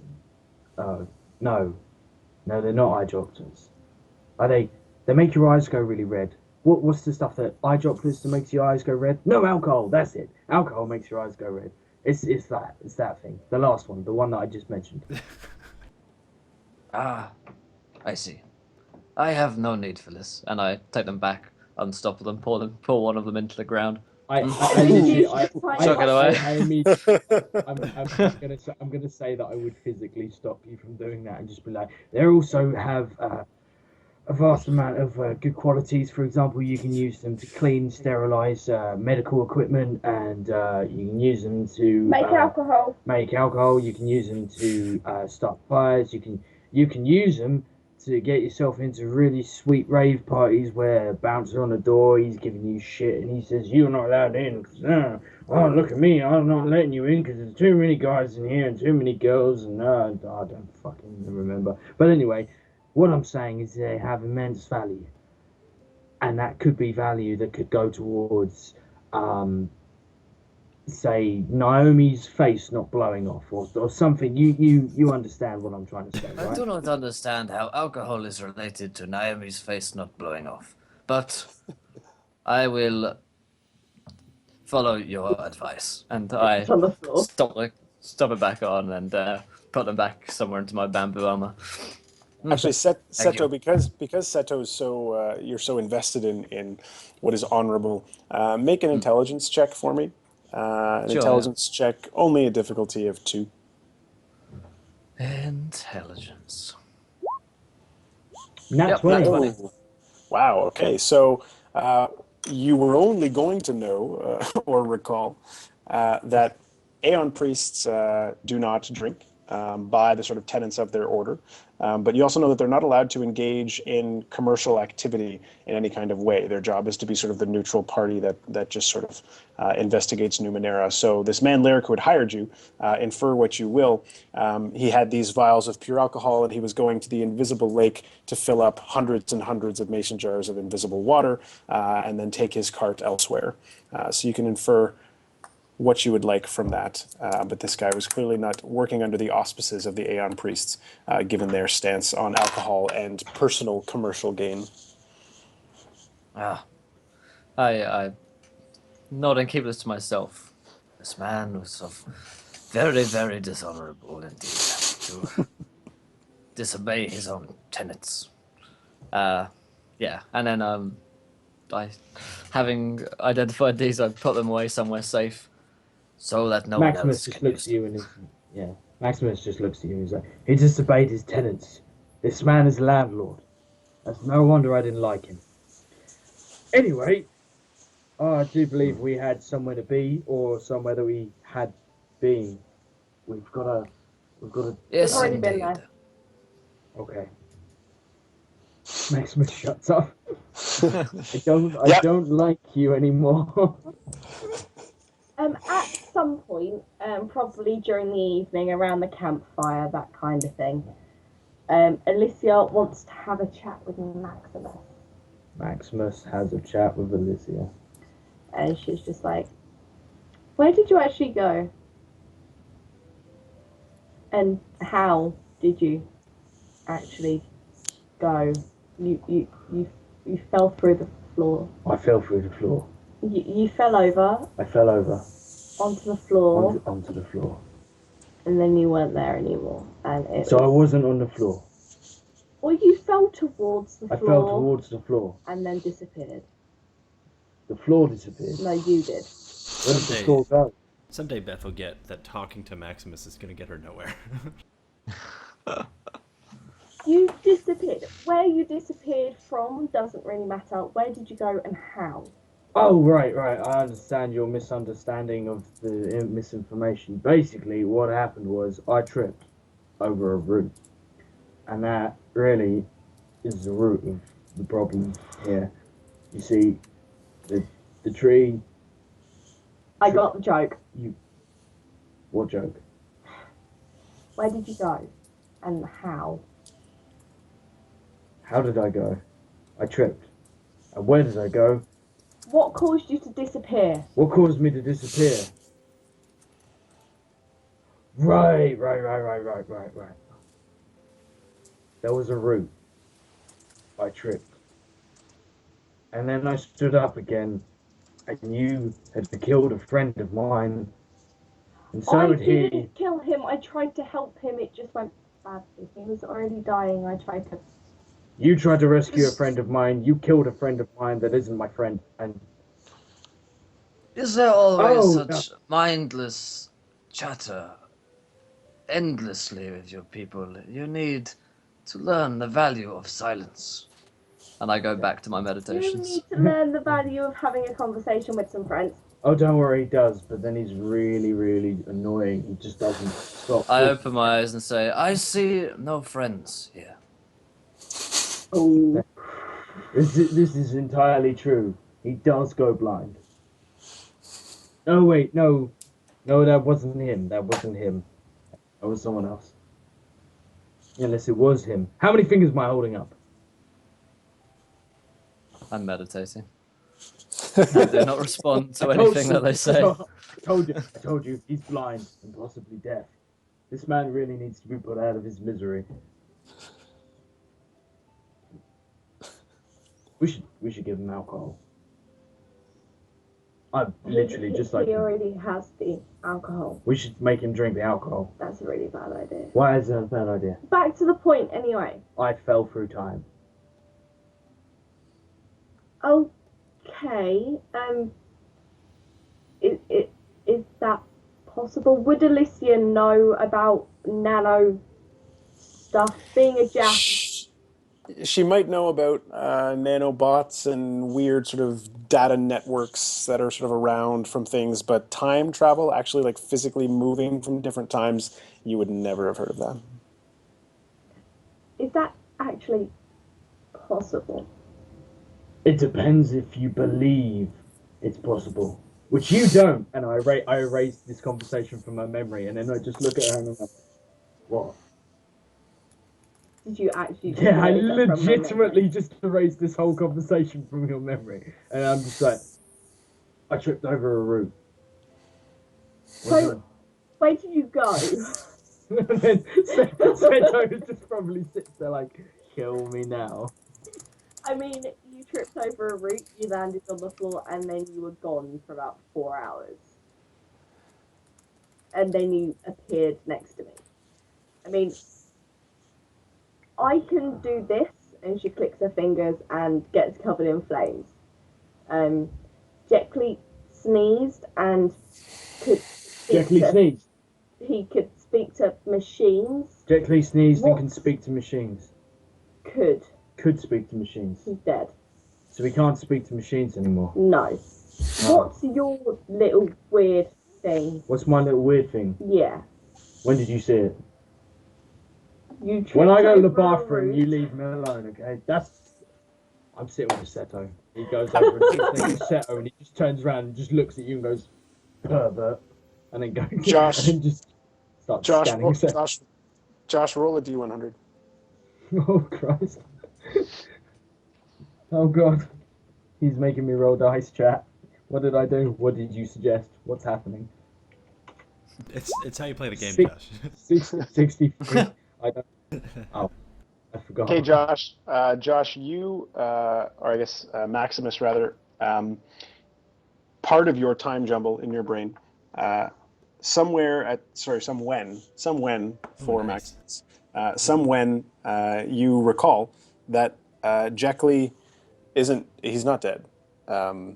You remember like interacting with him, talking with him. You remember like he was kind of like a bluish color. He was kind of glowing, and you could see through him a little bit. He was kind of this weird image of Jekyll, but like the spirit of Jekyll still exists in some capacity. And like you've had a conversation with him about how he died, and yeah, like he's not dead. Yeah. So like Maximus is sitting there and he's like scanning Seto, and then he just sort of leans in and like really creepily whispers in Seto's ear. You know how you think you're really good at killing people? And then he just pokes you in the temple, like repeatedly until he provokes you. I open my eyes and turn to him. Like, you know how you think you're really good at killing people? Like how you threatened to kill me and stuff, and then we laugh about it later on over drinks. Or We would do if that was what you did. we did once. It was a good time. It was a Saturday. Anyway, You have Going hit to be a points. Saturday. basically, you're not quite as good as you thought you were. Well, you think you are, but you're about to thought you were. See, Jekyll is still very talkative because he talks to stuff and machines and people and stuff. I nod sagely and say, "Yes, a man can continue in spirit after he is dead. It is well known." And then I close my eyes and go back to meditation, waiting for the fuckery to end at some point. You're never hitting that deep enough REM to really, yeah. Yeah, I'm going to cast mind reading on him then, just to see what he's thinking about. In theory, Seto is thinking nothing. He's reached a state of absolute nothingness when he meditates. That's the plan, at least. He's probably a mixture of trying to reach that and frustration at he's being pestered by two idiots who just won't stop speaking for some reason. Actually, what I'll say, Will, you can take an XP, and you have to tell Seto one secret that you've never told anyone before. Sorry, you have to tell Maximus. He gets something from your past, your childhood, something like that. Cool. Let me think of something. Ooh. But you get an XP for it. Is it? Oh my god! Oh my god! Is it that Seto is secretly wearing Naomi's underwear? Yep, and there you go, from my childhood. That's why I like it so much. I have something of yours. I've been watching you. Hearing mummy Dilly, issues. I actually have a question. Sure. Another one. I was reading through today that there's a doomed descriptor. You have to take every experience that is offered to you, and I don't think you... Or no, I'm sorry, every GM intrusion, but you don't gain any experience. Yep. What is the benefit of that? Well, that's not the only piece. So, like, there is, like, Doomed also gets other stuff. And I'm pretty sure what they get in exchange is pretty substantial. I will bring it up right now because it is one of my favorite descriptors. I think it's hilarious. I think I was going to grab it, and I forgot to. You know what? I'll look it up. I forgot that I had the rulebook downloaded. No, I got it. Normally- I got it. So a doomed character gains +2 to their speed pool. They gain training in 3 different skills, which is way more than most descriptors. Yep. They get training in perception, they get training in speed defense, and they get training in intellect defense. So they get training in 2 combat defenses as well as perception. So those are 3 like high value skills. My next but jack then, will be doomed. That's for damn sure. But then yeah, like the GM intrudes and they get nothing for it. Yeah, it just happens. That's awesome. Yeah. Cool. Yeah, you see, normally I wouldn't buy this because it's cool, John memory. Yeah, you latch onto a memory that Seto killed his father. Oh. Ooh. Maximus sort of like nods, and then is just like looks at Eliza and is just like, Alicia. shut up. You don't know me. You don't know your name. Obviously. Maximus knows your name. Yeah, Maximus just looks at you and he's just like points and just kind of goes. And then he's like, "What? How do you mime dad?" So he just goes, "His dad," and it just points at Seto and is like, "Fucking yeah." I open my eyes sharply and turn to you and say, "What?" He didn't say anything. He Oh, said, thank God. I thought I his said that out dad. loud. That would have been awkward. His dad. No, he didn't. I said my dad. I don't remember my dad. Oh no, I do. That was my dad. That was your dad. I feel incredibly uncomfortable about some of the things I said to him. It's fine. He didn't say anything, Seto. It's fine. Okay. I Do didn't not say lie anything, to me. Seto. It's fine. I'm not I- lying. It's fine. Don't lie to him. I'm not. Lying is incredibly dishonorable. Do not I'm do not lying. this. It's fine. You lie again. Eliza. I would If I advise you told- not to Alicia. continue along this path. Alicia, if I said something, tell the man. Immediately. You didn't. I didn't. I'm inclined to believe her. You lie for a 3rd time. This is not good. But Three's my lucky number. Anyway, what I was saying is, should we go find Jack Lee? Because Alicia kind of puts her hand on your shoulder, really, like, reassuringly, and she's just like, Maximus. Jet Li's dead. oh, brilliant. That's convenient. Because if he wasn't dead, I couldn't tell you that he was alive. Because that wouldn't make any sense. Because you wouldn't think he was dead in the first place. By the way, you guys are pretty shit at killing people. Apart from that guy, he's really fucking dead. Right. I'm gonna go dig up a body. I think. No, you're not. Brilliant! Eliza's gonna go dig up a body for me. No, I'm not.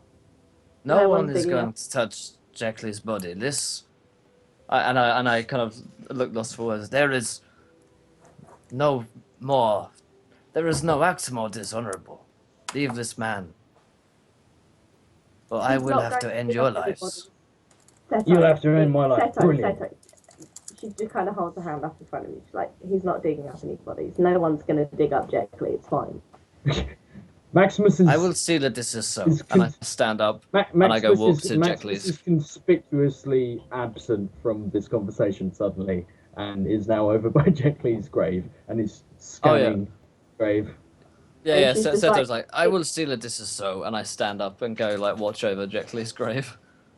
Yeah. So I'm Elijah just scanning kind the of calls over. She's like, if you do that, the things will explode. The what? The things that you made from the things in the Hearthstone, they're going to explode if you do that. My dear girl, I've never made anything in my entire life other than people happy. Now, let's crack this bitch open. Nope, you'll die. I draw. I'll die. I draw my sword. See, you'll Well, die. we're not going to be able to dig with that. Look at it. It's pathetic. Anyway, I'm scanning. Shh. Like, you know when you meditate, I'm quiet. Could you be quiet when I scan? It would be really convenient. I've raised the blade up to your neck and say, "Leave this place. You Leave will this not touch Jeckley's corpse." Am I Leave him. touching Jeffrey's corpse? Unless you don't want me to touch the ground. Because I've heard in the past I haven't touched the ground when I've fallen towards it. So, Leave all this I'm place now, Maximus. I do not want you saying, here.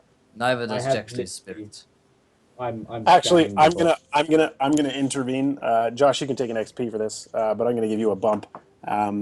After having like taken the memory of, or like having accessed Seto's memory of having killed his father, you don't know the details or like the terms or how it happened, why it happened, but the memory itself came associated with this like blinding rage on the part of Seto. So when Seto sort of puts his sword to your neck, that does sort of give you enough of a shake that you go, oh, whoa, shit, maybe, okay, this is that crazy guy. You kind of get a smell or a whiff of that same rage. Okay, So yeah. I'll give you an XP, but you definitely are not going to be touching or doing anything around this corpse. Cool. Sufficiently frightened by Seto's sort of persistence. Oh, bum. What? Alicia could see something ticking, the cogs turning Well, in I've his got mind. at the end of the day, I've got five. And I've she's got just five, like, no, I've got 5 XP. no. I've got 5 XP. So I'm gonna basically say that Maximus holds his cool for this, and he's just gonna he's gonna basically be like, look, he's gonna put his hands out like in a really like not like towards the blade or anything like that. He's just gonna be like, look, hands up. And as he raises his hands above his head, he just like clicks something on his gauntlet. Like he tries to make it look real casual, but it's just not casual in any way. He's just Alicia steps click. between. It's like a conspicuous click, and something lights up on his gauntlet and probably like aims down at the ground. And Alicia steps, Alicia sits on the Seto's grave. gonna run you through. Alicia sits on the grave between the two of you, and she's just like, I'm not moving. Okay, I leave it entirely. I leave it entirely to you guys if you want this to keep escalating. Although I will say that Maximus, you are 100% aware of the fact that Seto will chop you to pieces with. Yeah, no. I'm aware I could kill Maximus in this situation, but yeah, he's what? Please don't kill Max. I like Max. It's all right. It's fine. I'm sure.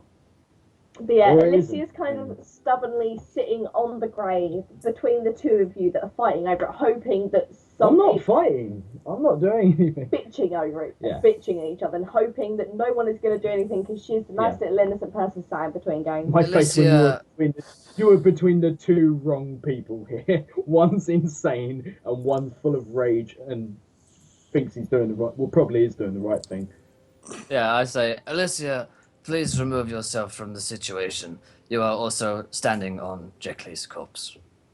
Do I get any I'm scans? From Sitting the on scan? his corpse, and I'm not leaving until you two both go sit in opposite ends of the fucking village and stop arguing and cool yourselves down because you're both too angry. Now go.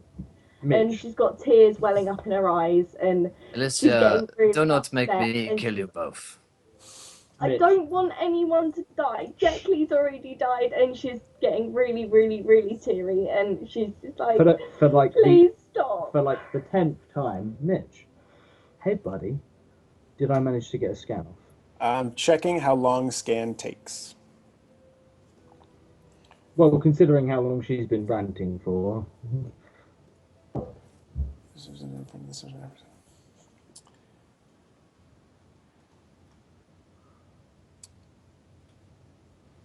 Takes an action, so you would be able to get off a scan.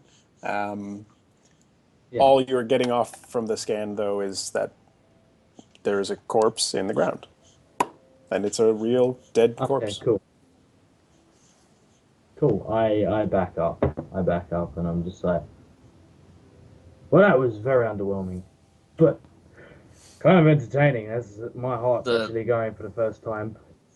The sword moves to Alicia Alicia's stands up neck. and- Oh, leave.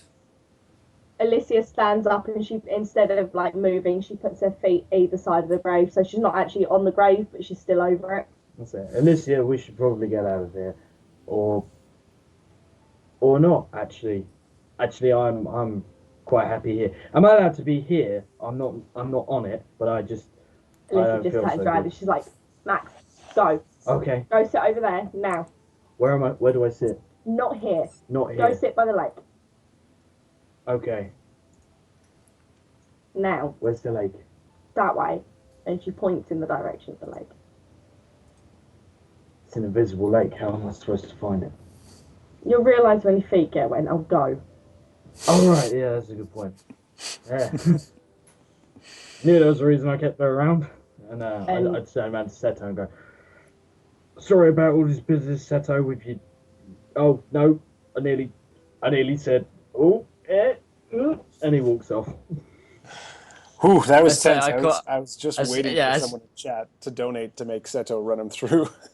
As you say that, say, Maximus, you have dishonored Yes? yourself this day. Do not cross me again, or Jekyll's memory, for I will have to end your life, and it would be sad, because you would be Seto? dead then too. Seto, just out of curiosity, if I bring back a man that you failed to save and give him a second chance, and you a second chance of honour, doesn't that actually mean that I'm doing the honourable thing, considering how many people he could actually benefit? I'm just throwing that one out there. I don't want to stir the pot. Alicia just looks When a at you man- with- When a man is dead, leave him to his death. It is honourable. He died well. Do not dishonour He did his not die memory. well, believe me. He's told me how he died. It wasn't pretty. And, yeah, he probably has a few things to say to you guys about that. But I'll let him say it. You to dare himself. dishonour this man's death. No, you dishonoured this man when you let him die. Oh I boy. shake my head and say, there is Oh, boy. nothing more. There is nothing more honourable than a good death. Alicia Smile and face say- palms. That's because you are a sober man who's never tried a really good beer. Or 2. Or 9. Or, Plot twist, he's drunk. yeah. That's And, not a plot twist. Yeah, there's never been a plot twist. And I head off. All right, and the GM takes a deep intake of breath. All right, so Seto continues to. He actually because he's drawn a sword, he has to draw some blood. So he actually runs it along one of his fingers and drops some blood onto the grave, and then puts his sword back into its sheath, and then begins to meditate, guarding the grave. Alicia contemplates saying something to him, but then realizes that he's currently meditating, and Maximus has already pissed him off enough, and she just kind of looks at him, and then she's like, I'll talk to him later, and she goes to find Maximus and give him a slap round the back of the head for being such an arsehole. You what? Did you just hit me? Not yet, I haven't got to you yet, but Okay. I'm going to. Cool. I guarantee you he doesn't see it coming. He sees it coming. But now I'm going to walk off to find Max. Cool. Max is probably you just see like bubbles rising. Max has gone too deep and he's just like, I feel like something's wrong. Oh, I'm too wet. Right, okay. And he comes out of the lake. And then he stops talking. Maximus actually stops talking.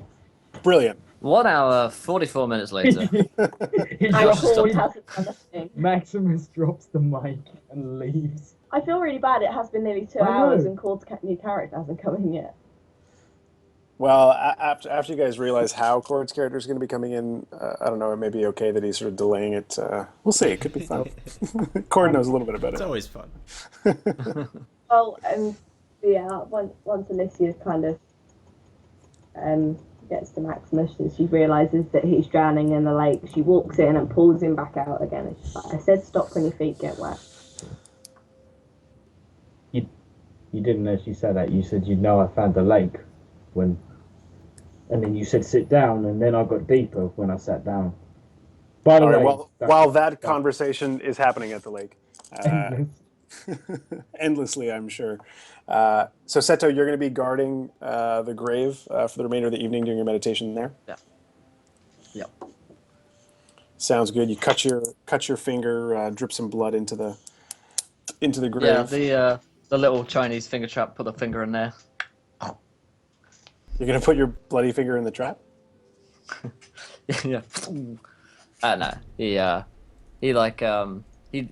puts the finger and kind of just touches he is touching the finger trap, like holding onto it as he's meditating, as like a meditation kind of aid. It kind of helps him get into a zone.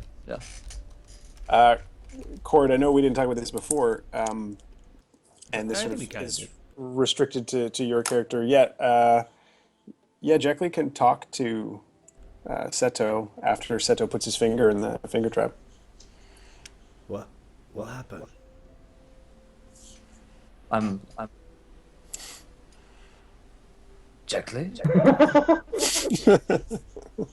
So much less. This is hilarious. Hello? Jekli, is that you? Seto. This is most strange. How is the spirit world? What do you mean? Are you not dead? We get some feedback, or Echo. someone's got some echo. Someone unplugged It's their kind mic. of epic, Nope. to be honest. No, it isn't. No, good. Disadvantage next time Will touches his beard. Scarred Star says donating 1 quid. Thank you so much. God damn it. So yeah, he goes, Seto, what happened? Everything's so dark. You had an honorable death, my friend. We were in the Hearthstone, and Tell me about it. What happened? well, you exploded, and then you were Oh, that cooled, sounds very honorable. and then you burned, and then you were frozen in our efforts to save you. So a little bit of fire and But- ice. Yes, but fear not. I avenged you, Elijah, the man who sent us in there. He is no more. Wait, what? He did it? He killed me? He sent us in there, yes, and I warned him. If you cross me again, I will kill you. Do you remember? Oh, so you killed him? You killed the Empress's son? He was an empress's son. Yeah, I mentioned that. Remember that? Yes. He had no honor in his blood. Yes, I remember. The royal family, he left. And then you... Whoa, you killed him. Wow. Yes. Well, good thing you're on the road, right? Where to next, Indeed. buddy? I know not, but I have recently just stopped Maximus from disturbing your grave. Oh. Well, we all probably saw that coming. Well, thank you, I guess. This He's back. is Where'd he go? I know Last not. thing I remember Apparent- is he was tripped and he fell through ground. Remember that? Yes. So, Jackie, how are you speaking to me? You are dead, yes? That's what you're telling me. I'm dead. So you die before me. I mean, all I see is blackness, so... Strange. Are you at peace? I mean, it's relaxing in here, wherever here is, but it's a slight chill, but This is good. it's not awful. Well, you had a most honorable death, so I'm sure your mind can be at peace. I sure hope so.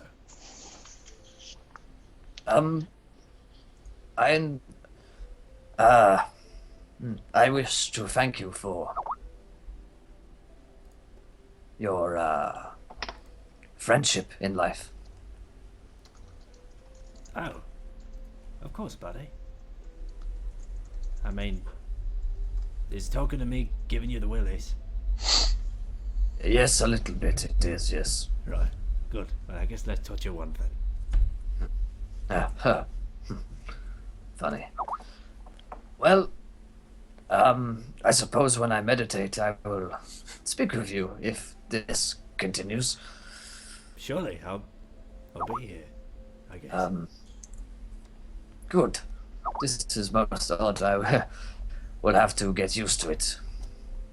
If there's anything you'd like me to relay to those still in the land of the living, I will make sure it is done. Any family or friends.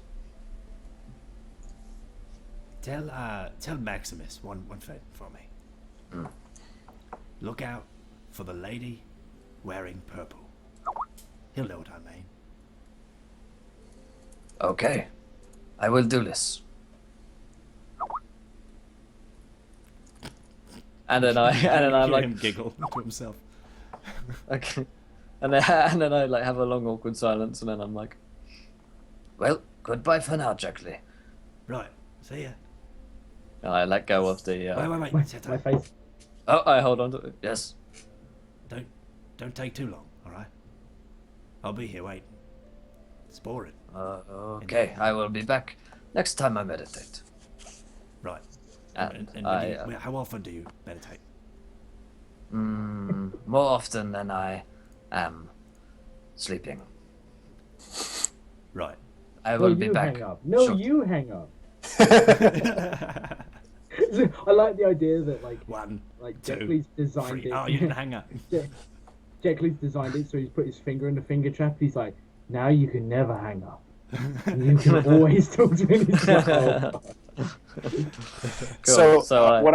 What I want to say, sort of mechanically, just so you're tracking Cord, because you had to sort of wait at the beginning of the session because your character was dead. You can have 3 XP. That is Jekli's XP. That you can choose when you want to. Fuck! I just struck my beard. Ah! Now you've listened to it, whatever that means. Plus 1 DC on Will's next check. But Cord, you now have 3 XP that you can use towards helping Seto with things that you get to choose when you would like to sort of help because. Oh, like interject? Yeah, because Jekli's presence, because Jekli still doesn't quite know where he is, what he is. I'll tell chat so that they're tracking. Jekli's character could talk to machines. He could connect just sort of through the sort of nanobots sort of in the atmosphere. He could connect with all machines at a distance. So when he died, his sort of consciousness, his capacity to talk with machines kind of made him partially connected at all times to the data sphere. The data sphere in Numenera is kind of like the deep web in Shadowrun. It's like this global network of like sort of a mirror image of the world, but like in data that's sort of encoding everything. So Jekli is now like his self is deposited there. He doesn't know that yet. He doesn't really know how to control it or get around. So he's entirely sort of connected to this little cipher that he had, which did actually originally this cipher did give telekinetic or telepathic communication to the 2 people who used it. So Jekli like can't. It's the nether sphere from the end of the last series of Doctor Who. Sure. Yeah. Okay, sure. Maybe. Maybe. Maybe. No. If you say so. But yeah, so Jekli can't quite like move around or like access things yet, but because he's sort of like stuck following in the sort of mirror nether sphere wherever this finger trap goes. So Cord, you can give 3 XP things at your discretion throughout the campaign to set a character. Awesome. Some GM intrusions, but they're Jekli intrusions. Yeah, actually, let's do that. That's more fun. So rather than just like the normal ways that Seto would be able to use XP, like you can actually like make intrusions. Cool. Good or bad. Awesome. All right, so let's move on to the next morning. God help us. As setting off down the road, Maximus and Elysia, you can choose to what extent you're going to stay with Naomi and Seto initially, long term, but initially you're going to be together because you're sort of heading back in the same direction that you'd come from. The only difference being that you're going to carve a little bit west rather than heading direct in a shot south.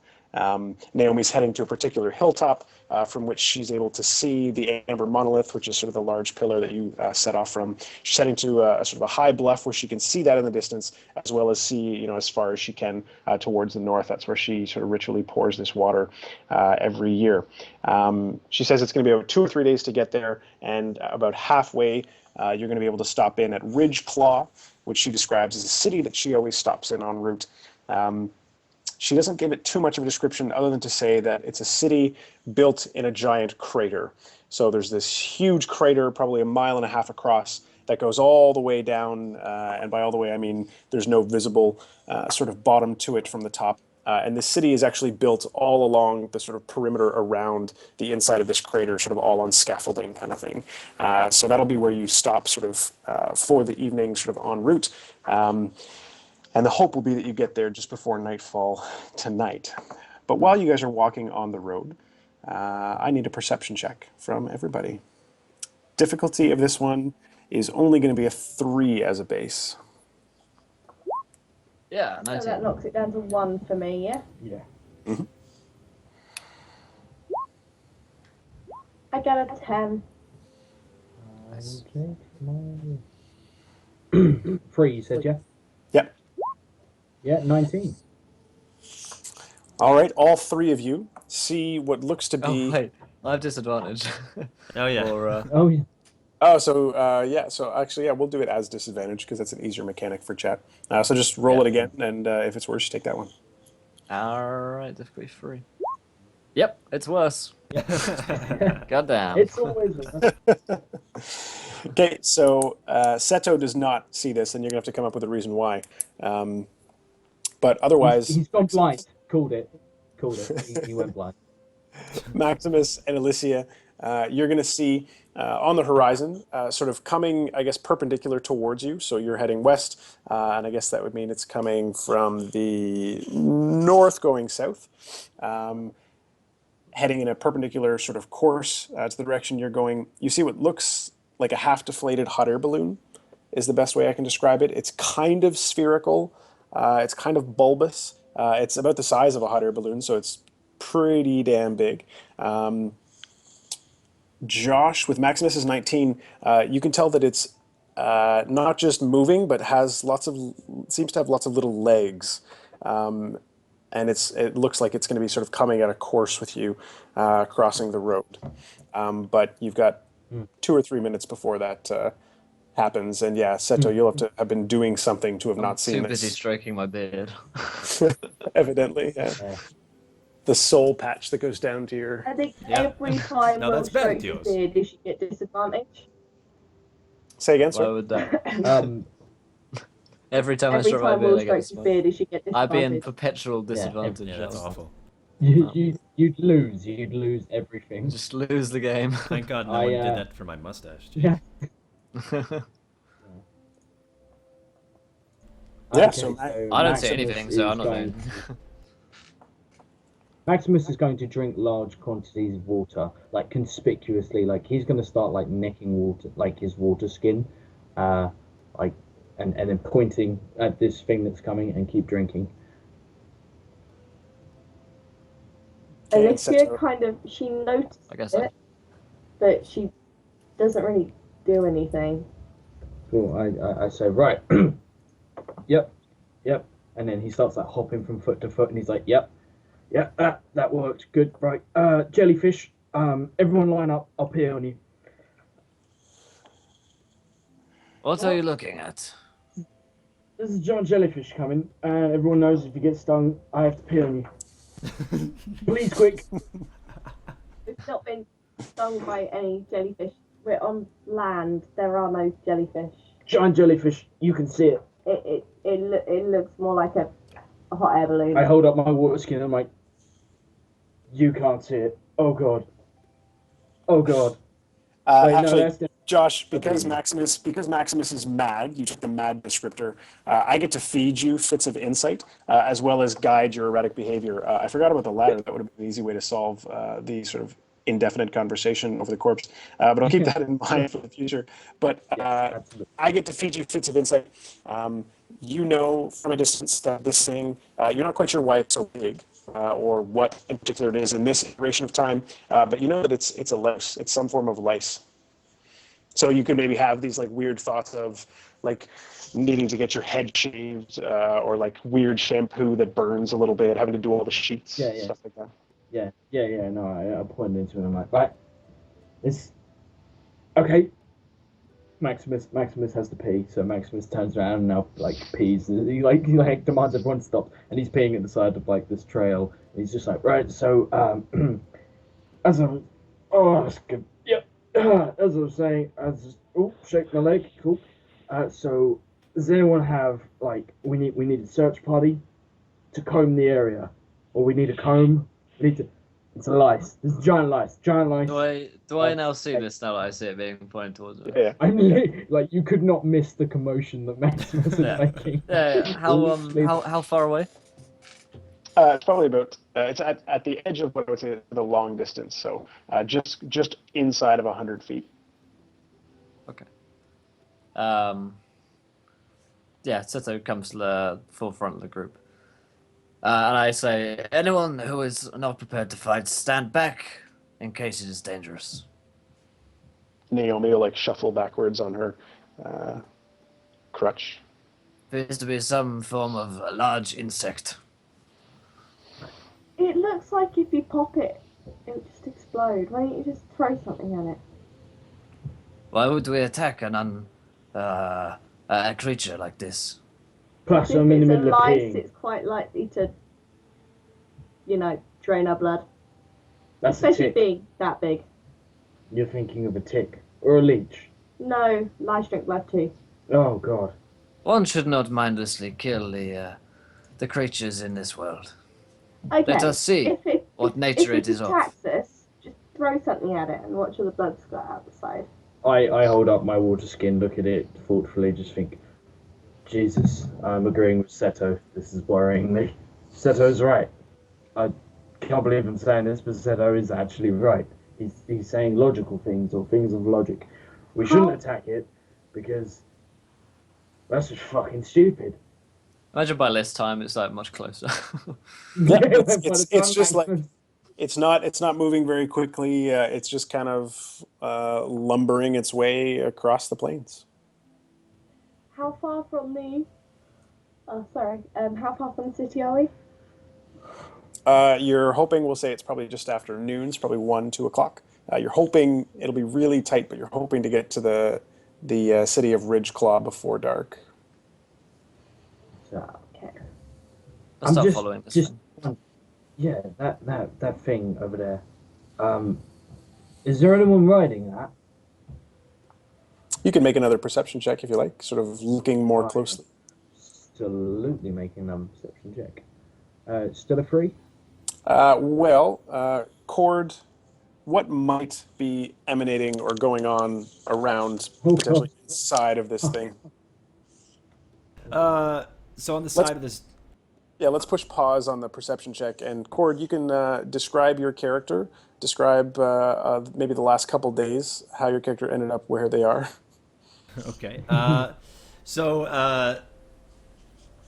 But they can't see the character, right? They just see the louse. Yeah, I mean, you can. I guess I'm thinking more just to describe for chat, more so just because what your character might be doing will determine how hard this perception check is. If that makes sense. I just assume that I'm inside. Yeah, you're inside. Yeah. So I mean, all right. So there's a for everybody in chat, I guess, for not really for the heroes because it'd be hard for them to see me from here, but I'm playing Delamere. What's his name? What's his last name here? Delamere Gonathil. He is a very large, flabby, bald character. We'll find more when we know more about him. But he wears a big robe, and he doesn't seem to wear or carry any weapon. And he did some research and heard about some medicinal properties that the inner glands of this plains louse have, and he had he knew of an entrance that he can probably get into that was large enough to fit him, and he wriggled into one of the sphincter-esque ports, and is now has found himself stuck in here for probably about a week or two. Or he is not quite sure the length of time that he has been stuck inside this sweaty sack of like the storage sack that this creature still has. It used to have probably centuries ago. It actually had a purpose, but much like the appendix, it's just an old organ. But a lot of creatures, smaller creatures, will go into the sack of this plains louse and ride it around. It's hard to get into and hard to get out of. It was pretty easy to get into at the time, probably because it was raining or something that lubricated the tube, and now he is stuck there because he's too fat to get out. So now he's been trapped inside of this plains louse for probably a couple days now, and yeah, that's I don't know if the players know that yet, but that's where Delamere is. Yeah, so what I'll say is that Delamere, you can hear what you think very faintly in the distance is the sound of voices. Cool. Coming from the little sphincter crevice. Yep. Right, like the little pucker tube that I have entered from. Okay. Yep. Sweet. He's gonna try to call. Hello. Hello. Hello. As he's calling, you guys out, probably hear. trying to take an asset, Yeah, you guys hear what would be a very, very muted something coming from inside this louse. That's definitely not the sound of like dinner turning a corner in an intestine. Like it's not a stomach grumble. I call back what do I roll to try and determine where he is, or where this noise is coming from? Yeah, I mean, no need for a roll. You can tell it's coming from the side of this creature. You guys are probably 40 feet away at this point. Had he tried to do something specific, like call out instructions or something, there might have been a roll to hear what he was saying at this distance. But if you're going to get close, closer, then there's no need. Yeah. Maximus has no awareness of inherent danger and is just like wandering over. Yeah, I call back out. Hello. Did you hear that? The louse itself seems unbothered by the shouting back and forth. It just continues to lumber. I turn to Seto and I say, I believe it can talk. It Which would is seem that quite way. impressive. Please, help me I- get I- me I- out of here. I don't think it's the louse thing that's talking. No, look, it wants us to get it out of here. Are you lost in the middle of this wilderness? Is that you want to get out of the wilderness? No, I want to get out of the creature. I'm inside the There's plane someone cloud. stuck in the plain louse. Oh God, this louse has some sort of Please, something. He's begging us to help him. Maybe we should comb him out of the louse, I'm or running. use some shampoo. I'm running you out guys- of air. It you guys smells will- really bad in here. You guys will see that there are four of these sphincter-like orifices, 2 on each side of the louse. This voice is coming from the rear left, we'll say. Yeah, sure. I go over to it and I first of all I pull out my face mask and put it over my mouth because it smells absolute rancid. And I go over and I look and I'm just like, is this your ear or is Please. this? Please don't mind the smell. It I thinks get- that I- I am an infection, and it is trying to use its pheromones to flush me out. That is what smells so bad. I'm I so go grab sorry. my It's not My me. sonic I promise. screwdriver. I get a little sonic screwdriver. Maybe this will do something. I point at the arsehole. Well, it's not on the back. I mean, they're on the sides, so it's not a. Oh no, he probably still points at the asshole thinking it's worse.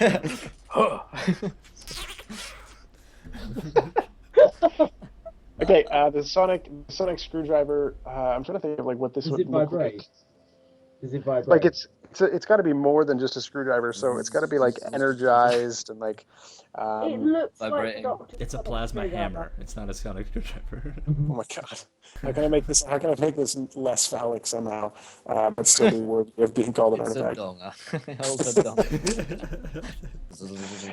dong. What I'll say as an artifact. What I'll say is that it's actually like a multi-tool. So like, there's a lot of different ways that you can use it in terms of like. So it functions like a full toolkit. Sorry, Canadian. Sonic. Bring in the Sonic Swiss multi-tool. Army. Functions like a Sorry, full. Sonic.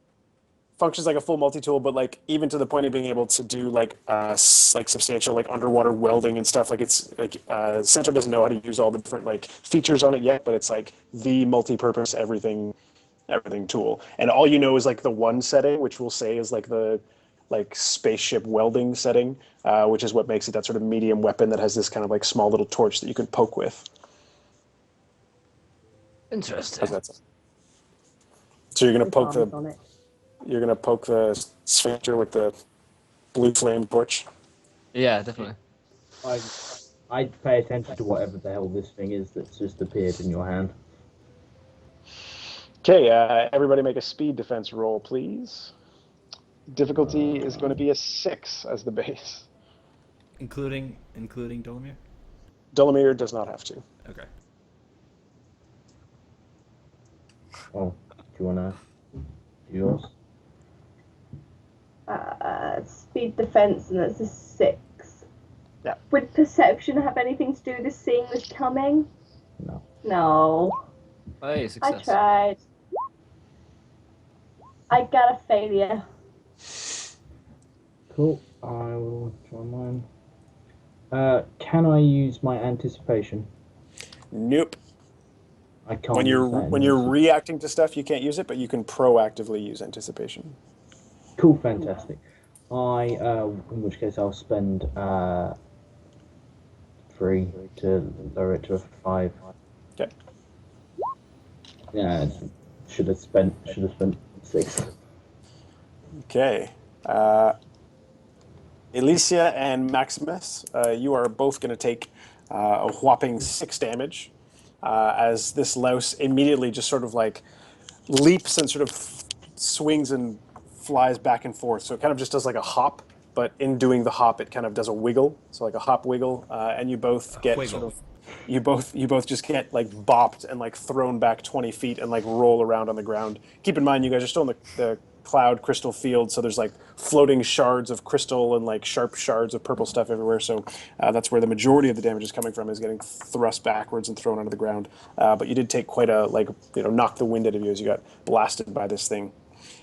Cord on the inside of this louse, as the creature sort of reacts violently in this way, it starts to pick up its pace. So it's moving about twice as fast as it was moving, which is still like slow enough to keep up with at like a steady walking pace. But it's now like double timing its trek across the plains.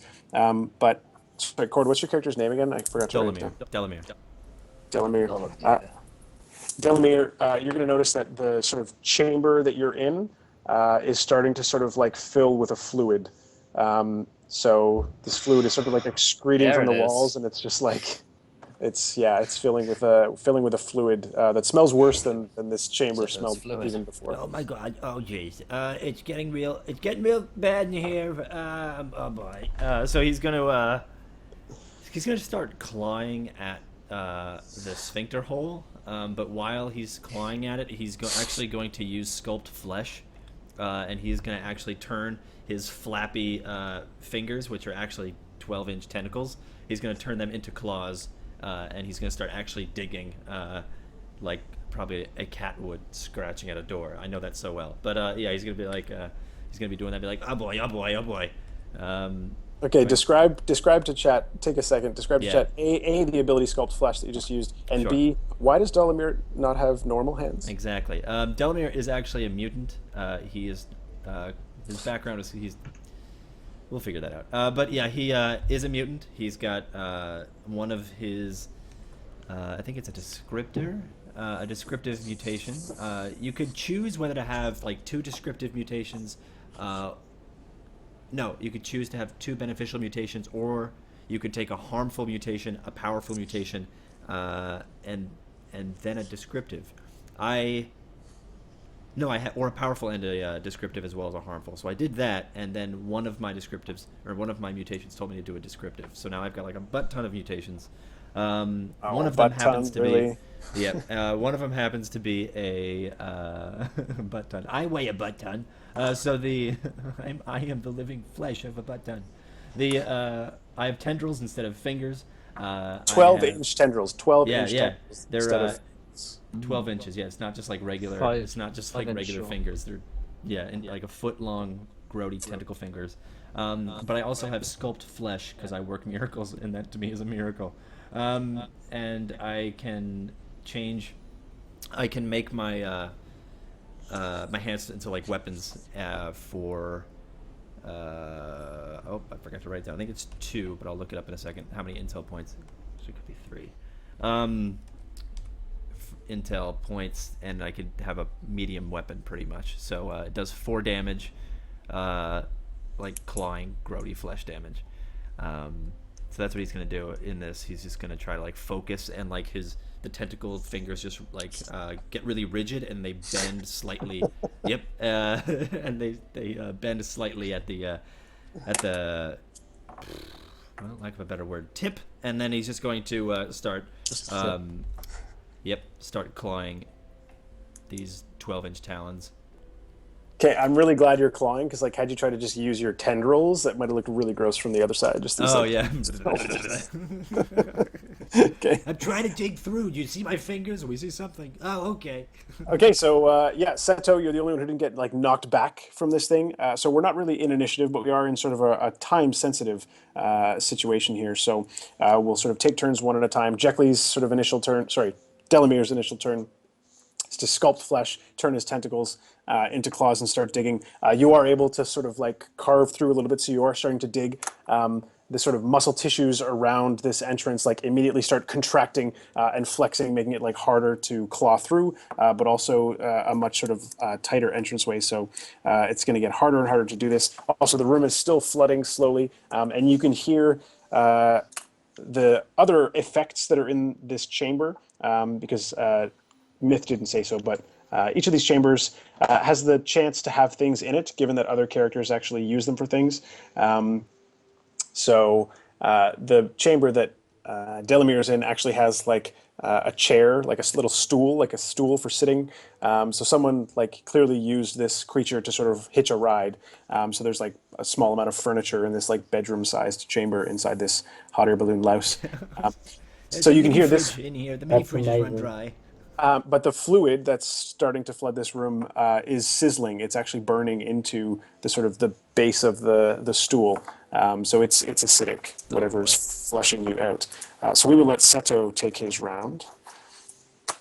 All right, I guess I'll try and cut him out with sphincter hole. Okay.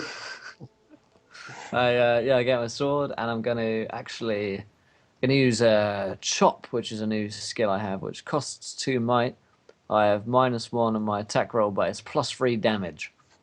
Well, that's convenient, because there's no attack roll required against this thing, because it's moving, again, at about the speed of smell right now. So how much damage total? It would do like 9? Right? Yeah. 9, yeah. Okay. All right, and... I did 4, right? Yep, I'm tracking. And Maximus and Elysia. Seto is now chopping wildly at this thing. Hacking off sphincters. I get back up and I wipe the blood. Like he split my lip open and I'm like, oh, that's just bloody rude, to be honest. I'm trying to help him out and he's got some sort of parasite in him and he's hit me. I walk over and I'm just like, well, let's see if I can open his side up. And I'm going to basically try and open up the side of this creature. Quite violently. Using... my energy gauntlet. The Okay. safest weapon I own. Um, You have I'm going explosives, to. right? I have what? I have explosives. I missed I don't that. know. Miss. I don't know. I was just. Well, you have the extremely flammable, extremely volatile vials of pure proof, and you've also got those batteries.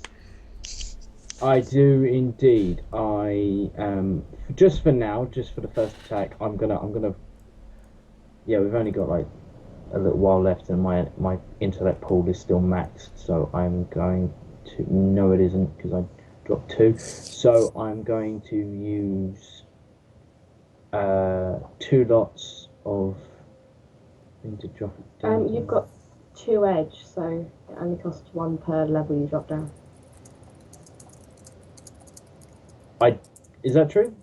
To drop a level in intellect? If your edge is 2, it only costs 1 point. Yeah. Oh, really? Oh, boy, I've cocked up in the last couple of rolls then. But that's fine. In which case, I'm going to drop drop it down by. I don't know. I was on 17, the perfect number. I'll drop it down to a 3. No, to a 2. Sorry. Are you just making an attack with your gauntlet? Yeah. Yeah, you don't need to make an attack roll on just the side of the creature. It's not going to miss. So.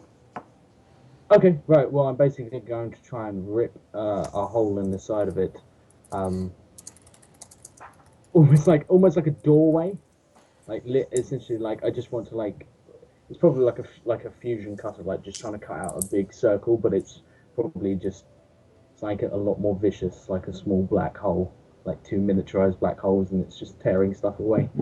Okay, so you're trying to tear this thing open. How much damage does your weapon do? It's a heavy weapon, so it does 6 damage. Yep. Okay, so you managed to tear a decent way into this creature, ripping it open.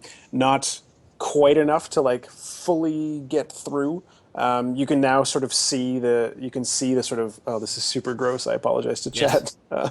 You can see that you've torn enough of the muscle away that you can see the sort of thin membranes of tissue that are left actually you can see the clawing motions from the other side, impressing as it's being sort of clawed through. So we're getting close, but not quite.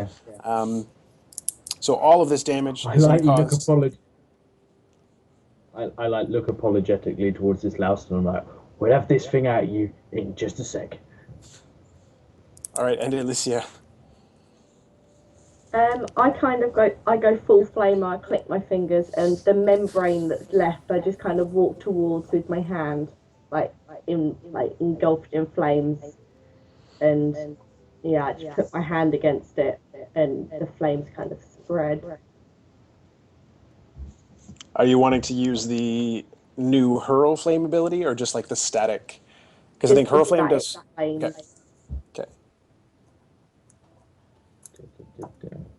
All right, so you start. Sure that it's an actual person inside, and I don't want to hurt them by throwing flames through the thing. Fair enough. So yeah, you manage to sort of sizzle and crackle around this sort of thinning tissue as this creature is now being sort of torn and blown apart and ripped open on the side. The tissue is still really tough. There's just a little bit there. But before we go to Delamere's turn, Delamere, the acid is going to start sputtering from various spots in the room or in the chamber as it continues to flood. So you are going to take 5 might damage. Oh boy, and you're not in a position to dodge in any way. Yeah, that's fine. I have might this time, so. But otherwise, you can go. Okay. He is going to activate his oddity, which is a floating orb that removes all odors from the immediate area for a few minutes. And then he is going to keep attacking. Right? Yeah, there's nothing else he's going to do. Alleviate, push, sculpt. Yeah. He is going to... 4 damage. Can I push myself through... Can I use push to push myself through the sphincter? Nah, push is like, think of push as like a force push. Force push. Yeah, I thought so. Okay, that was just awesome because I love force push. All right, yeah, I'm going to do 4 damage. There are 2 people in the world: those who like force push and those who are incorrect. Yes. All right, so you do 4 damage. Seto, we go to you. You can see the claws sort of tearing their way out. You're now going to have to kind of react, all 3 of you on the outside, to the fact that even though it sounded humanoid on the inside, what you're seeing as the creature trying to exit is clearly something other than just a normal human. And that's quite alarming, given that you see these claws sort of come out. So Delamere's maybe, there's maybe a foot-sized hole that's exposed. So not quite enough to get a quite large and rotund creature through. So more work still needs to be done on the louse to get him out, but also potentially reacting to what Delamere looks like. I go for a thrust this time into the sphincter. Nice. Just the tip. Yeah, just the tip of the sphincter. Which would do 7 damage, doesn't do as much. Okay, Delamere, take your first XP, and you need to make a speed defense roll. Alrighty. Because Seto has no idea how big you are Yeah. or where you would or wouldn't be on the other side. 4. Seto, are you trained in your sword? Yeah. Your sword How business? many assets are we doing here? Oh yeah, yeah. I am. I don't have any skill in particular. I'm You using. don't I'm reduce just your using DC with it, okay? No. Okay. Yeah, I'll say given the circumstances, you're gonna make a speed defense task of 4. Delamere. Sweet. I take. You I also take the thrust damage. Yep. So, So Seto, you can describe it. You manage. So you thrust in such a way that sort of sufficiently tears open this hole, so that Delamere will be able to leave. But in the process, you also stab Delamere. Sorry. The thrust gets you. I love the idea that you just how much like, damage? 7. 7 to your might. Miff's character's And been minus in armor. like all but 20 minutes, and you're just like, let's kill him. All right. Yep. Oh God, you got me. Just nick me there. Get out of the way, Lan. I guess I'll have you do the rest. And he kind of backs up. Yeah, no, it's sufficiently open. You'd be able to sort of roll your way out. Roll. Nice. Okay, yeah, he's gonna try to. He goes, hey, and he tries to jump and dive through, but just gets stuck and has to wriggle his way the rest of the time. It's like, Ah, crap, this is embarrassing. and then he's just he melts his flesh back to tentacles, and then he starts pawing uselessly at his flab so he could get it to ridge or to flip or roll over the membrane that is the tight membrane that is keeping him stuck there. So he's pawing at his own belly to as if trying to just roll and pull his own flab out of this tight membrane. Please stop so he can then fall. talking, I'm picturing And then like he'll a probably much- fall on his face. picture like the rhino scene in Ace Ventura. Yeah. He's just like, Warm. I think I'm possibly the only person in the world that's never seen that film. Get out. oh, that's what I'm going as for Halloween. I'm gonna drop you. Is that the rhino?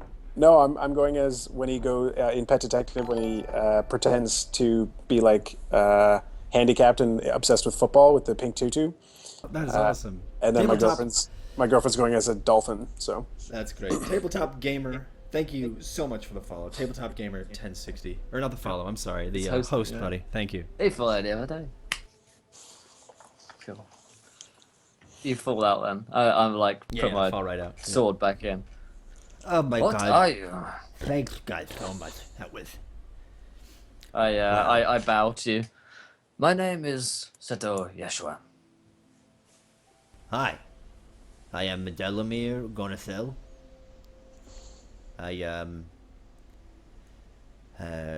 How's the louse? Is it it's just picture in the background. It's as far as the louse is concerned, Dying. it's still trying to Fine. get away at double time, right? There's 3 Okay. holes. But like the hole looks like, just like imagine like Starship Troopers-esque gore, Yeah. just like it's big.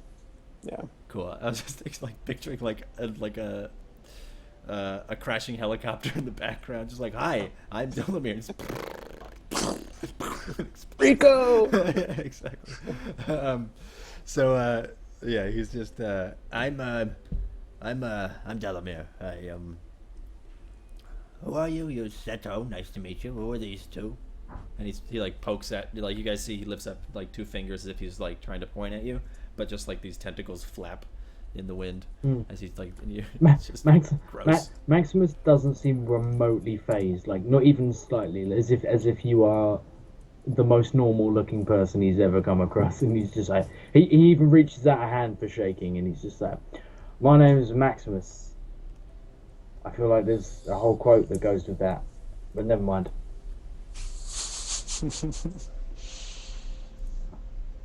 Nice to meet you, Delamere. Delamere. This is Delamere. My name's Alicia. And she kind of looks on her shoulder, and Billy sat on her shoulder. She's like, "This is Billy." That's Billy. Billy doesn't talk much. It's fucking rude like that. Nice to meet you, Billy I slap him. and Elisa. You do not I slap don't Billy. slap him. So, Where are you? It'd be very nice of you to get me out of there. I was stuck in there for quite some time. oh right, hold on. So you were the one we were talking to. I thought it was that thing that was talking to us. No, it was Oh. me. I thought That there thing was is dumb someone as a brick. else. That's dumb as a brick. Dumb as a brick. Oh. Yep. Dumb as a brick. Well, What are you doing in there? we The plains louse. Excuse me if a better bit of an accent. But the plains louse actually has it secretes a pheromone that actually you can use for some medical some medicine. And I was in there and went to retrieve some and couldn't get out. So probably should have eaten that last sweet roll before I went in there. That was probably what did it. But yeah, thank you so much for getting me out. I wish I had something to pay you, but I only wait. have this. And he's like 6 shins, like he's like, "This is all I got." And then he wears a Right long as- a long robe. Sorry, go It's not like silk thin, but it's like, it looks like silk, but it's a little more rigid, as if like you were to spray like sugar water Someone on top steal of your it. sweet roll? Yeah, exactly. If it was like dunked in sugar water and like dried, it's like that stiff. It's an armoring cloth, and and he's just like just constantly making Mitch. No, I'm just thinking of Men in Black with the sugar water, the horrible like farmer wife, who's just like, Yeah. it was like, it's Edgar, but it wasn't Edgar. It's like an Edgar suit. He asked for sugar water. For sugar water. Yeah, exactly. Yeah, so he's got like this big crimson robe with like black trimmings on it, but he's disgusting and like this gross warded. It's got like thinning long hair, and like these gross tentacle fingers, and He's like, "Where are you all headed? Where are we going? You going? Where you headed? Ridgeclaw. Ridgeclaw. You mean Ridgecrest? Mayhap. sorry, I I am missed my- unfamiliar with this place. well, I got it. You said Ridgecrest, right, Dylan? Ridge Claw. Ridgeclaw. Well, maybe it's just in my notes. I heard Ridgecrest. Well, I was wrong. All right, so Ridgeclaw. Do you mind if I go with you? If I tag along, I've got a No, bit of it's business. fine. Hang along. Business in my past that I am running from. Don't want them to find out where I am. Right as you're You saying said you business, had- right as you're saying business from my past, about 30 feet up the road, the louse is going to sort of finish filling up its sort of storage sacks with this acidic fluid, and then just like excrete, and sort of like fluid is just going to pour out of the other 3 of these sacks. But in so doing, you're going to hear lots of like crackling and hissing as it expels a bunch of objects as well. Cool. I turn to Delmoran and just If you say, excuse me, I must "Put go like harvesting." this." Maximus excuses him. He's just like, Just one moment. and he like tries to like waddle over to where this thing just secreted, all of this gross like debris, and he's gonna like start rifling through it, like, Yes, this is nice. Yeah, so each of the other it's covered in like burning piss. 3 orifices basically just like vomited out, bedrooms full of acid, whatever that would be in gallons, liters, quarts. Someone do the math. Someone do the math in chat. Yeah, someone do the math in chat. For no reason. And yeah, actually, everybody in the party can re-roll 1 cipher, but there will be a chance that it is dysfunctional because of the acidic damage. It's what we got a cipher, but it can be damaged. Each person can roll a cipher, so I'll describe what it is first, and then whether or not it works will be random. I am going to choose not to, and then, if that's alright, and because I'm more likely to get something that works in Ravensclaw. Sure. I got a 3 and a 53. 3 and a 53. 53. 45. I just remind you guys, if you're new to the adventure, please do hit that follow button and get us to 1,000, because that's going to be You got a 2 good height. Okay, Will, I'm describing yours last. What did everybody else get? I got a 10, I got like 10 and a 73. 1073, okay. Hut. Okay. I'm smelling a theme here with Cord's characters. So I guess it smells. no. quickly. Cord, Use your spear to dispel the smell. Delamere, you're going to find what are essentially like, I don't know, actually, this is like super Canadian of me. They're called like moose Hortons. tracks. No, Oh yeah, no, they are. they're like, it's like a rubber booty that you strap onto the bottom of your boots, and it has like coiled springs so that you can walk in the snow and stuff. It essentially looks like that, but instead of coiled springs and like metal and stuff, there are 2 little like pads, like disc pads. One on sort of underneath the ball of the foot and one underneath the heel. So there's like a pair of like little booties. I guess that they could go with Jeckley's 3 boots, but Yeah, exactly. so you got little booties. You'll have to identify what they are because you don't know what they do, but that's what those are. Check out my booty, everybody. What did Josh roll? Josh got 2 That is 8. a nice booty. I got an 8 and then an 8. 8. All right.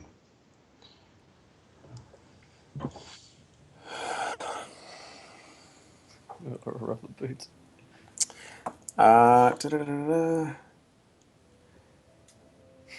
Okay, I'm going to describe this. Lil. So, Josh, you find what looks like the pistol grip of a pistol, but instead of there actually being like a barrel on top, it just has kind of like a flat. It's almost like the barrel was sort of cut in half, so it's like open and exposed. And there's just a little disc. There's one disc that's like cocked and loaded. So it's a little disc shooter of some kind. Like faded, it just has like there's an N and an E and an R, and there it looks like there was another symbol, but it's just gone. Yeah. And The like, last piece is just I'm gone. like- It's I'm like, oh no, it's an Earth rifle, and I'm like, yeah. I've heard a lot about these. An Earth rifle must be some sort of elemental technique. Yeah, no, I like it. Thank you so much, JR Pina 323 for following. Welcome to the adventure, my friend. You're a gentleman and scholar, sir. All right, and Will, Yes. Seto. Sorry, what were your numbers again? 3. 353. Right. Okay. Let me just describe this properly. They're describing the effect. That look he gives. Seto approaches a 12-foot tall glass tank, a cylinder that sort of got like popped out of one of these 12 orbs. foot? 12 feet tall. Good. Yeah, it has a square panel on the one side that looks like it has somewhere for you to put like a hand. There's like a handprint, sort of indent, I guess, would be the best way to describe it. Yep. I put my hand in It's it. all cylinder. What are you gonna do? So if you guys want to identify these before using them, feel free. Oh yes, because we have nanos who can do that. So you're identifying these Numenera devices.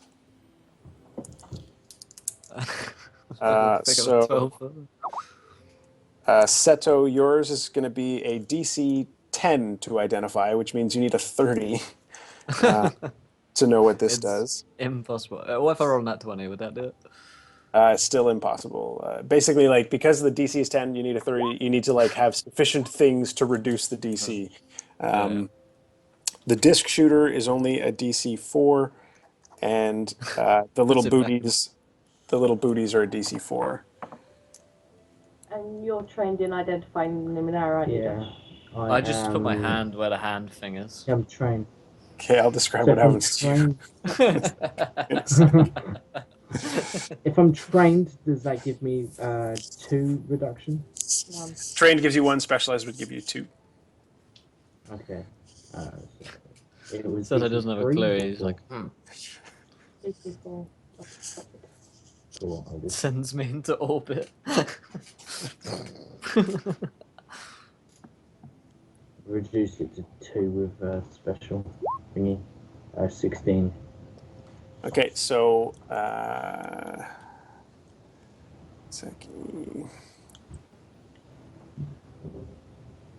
so your little disc shooter shoots this disc at up to long range, so it goes quite far, up to 100 feet max. It explodes within an immediate radius, sending out strange energies. All creatures within that area are teleported safely to a different location within short range of the detonation, if that makes sense. So you can shoot it up to. It's a matter. You can shoot it up to relocator. Yeah, you can shoot it up to 100 feet. When it explodes, everything within an immediate radius, which is 30 feet, gets moved somewhere else within 50 feet. I like it.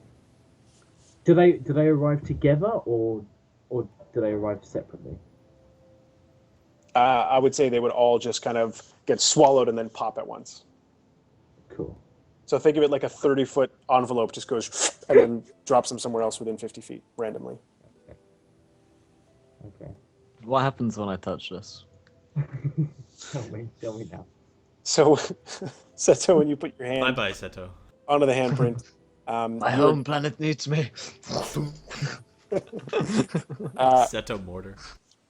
you're gonna feel a prick on each one of your fingertips as well as in the center of your palm. 17 And then when you remove your hand, you're going to see that the little control panel thing is now sort of pulsing with like a deep blue light fairly softly. Guys, What's the matter? What'd you get? What happened? What did you do? I put my all hand over. into the handprint of this 12-foot tall thing. Oh my, that's not good. That's not good. Just 1 second. Not sure why. Just 1 second. What is it? 10 is the. I did what Jackley would have done. Yeah, so it's a DC 10 as a base. Great. So I'm gonna make training, it a 9. okay, so training in Numenera would make it a 9. Great. Specialization in Numenera would reduce it again. If you were going to help one another, so let's say best case scenario, if Maximus and Delamere were going to put their heads together on this one, that could reduce it again. So you could bring it to an 8. So it's starting at an 8 before effort. That's 24, right? But that's still technically impossible. So you're going to need to keep reducing it. Okay. Can I help? I've got a pack of tools. Light Anything tools. to help? I can help. Tools are not going to help in identifying this. Being able to scan it, would that be able to help? I work miracles, so cut me some slack here. All right. Scanning, I would say scanning would provide 2 assets. Oh, nice. But because normally scanning just like tells you what it is, but this is so complex, it'll just give you like aspects to help in identifying what is possibly going to happen. So it's now at a Knocks it 6. down to 6. Cool. And then I'm gonna. So we can make a 6, right? I've got I'm 18. an edge. Specialised in perception as well. Would that have any help? Not in this case, Perception. unfortunately. No. I mean, you can see it really vividly. It's definitely there. So either of Maximus or Delamere, only one of you can do the identification, and whoever does it is the person who's able to spend intellect. Yeah. I'll do it. Yeah. How much intellect do you have? I've got 16 and then a 2 in the edge. Oh, So- hell yeah. Spend some. Yeah. Let me. So how it works is if you're you can use because you guys are level 2, you can spend 2 levels of effort, right? Oh, cool. Which means you'd be able to reduce it twice on one task, which would normally cost 6 points. You reduce by 2 for your edge. It's important to note that the edge doesn't reduce for each level of effort; it just reduces for that action, if that makes sense. Okay. So spending 2 levels of effort is going to cost 4 points instead of 6. Okay. And you'll I've done it. And you'll bring it to 4. You'll bring it You'll to bring a it to difficulty 4. of 4, so that's pretty cool. Don't fuck up. Yeah. 12. Yes. Yes. Hey. So Exactly. It seems like you're supposed to put your human hand right here. And it seems like Please. that, Please what tell do me you- you get from this, Sir Maximus? Okay, Maximus Maximus. is going to spend some time like studying what this is. Yeah, a couple scans and Maximus, please don't ignore me. Yeah. No, I'm just. You're obviously focused. Yeah, yeah. Starts All right, tickling Max- your face with his tentacle finger. Excuse yeah. Maximus, roll Maximus. 3d6. Oh my god. Roll 3d6. Sounds bad. 11. This is a cloning tank. Yes. Fucking literally. I'm Yeah, you called it. screenshotting in a Skype chat. I was like, cloning tank. It's a fucking cloning Oh my tank. god, we're And then making when- Numenera Boba Fett right now. You guys know that, right? It's gonna be Django. In 11 months, there will be a fully grown creature identical to Seto in every way, emerging from the tank. This creature will begin as level 1. It will be able to communicate and already know the language of its user, but it will otherwise understand nothing of the world and have none of the memories of its donor creature. Oh my god, amazing. So I- Will has a character already lined up. I've got a backup character, guys. Don't worry. It's I look Seto, at- but no knowledge. I look at Seto and I'm like, I have no way of like gauging how he's gonna react to this. So I'm just. Well, Maybe From you've what I seen understand- maybe you've seen the clone in the future. yeah, You're like, wait, I know what this is. yeah. Yeah, maybe that's- like maybe you have memories of like a Seto that is very different from this Seto in terms of Seto. personality. Yeah, no, that's literally earlier on when he was like, yeah, no, we had a drink and he learns to loosen up and everything like that. This is that guy, and I'm just like, it all makes sense now. I'm just like, Seto, so there's a person in this tank, and your hand has unlocked the mechanism. Unfortunately, it's an 11-month long mechanism. As in, it's going to take 11 months for It's this person actually to get 12 feet free. long. I see. And who is this man inside? I honestly, I don't really know. That's the troubling thing. I mean, I can kind of guess what he might look like, but personality-wise, well, it could be interesting. He could have anyone's personality. He's essentially been locked in there his whole life, you could say. But yeah, Oh, I'm doing well. no. Explain clearly. What will he look like? Not a thing. I ask so I can I ask Maximus to explain to me so I can translate for Seto. Right. Basically, the dolphin head has all gone flipped up for the Turkleberg, and I don't really know how.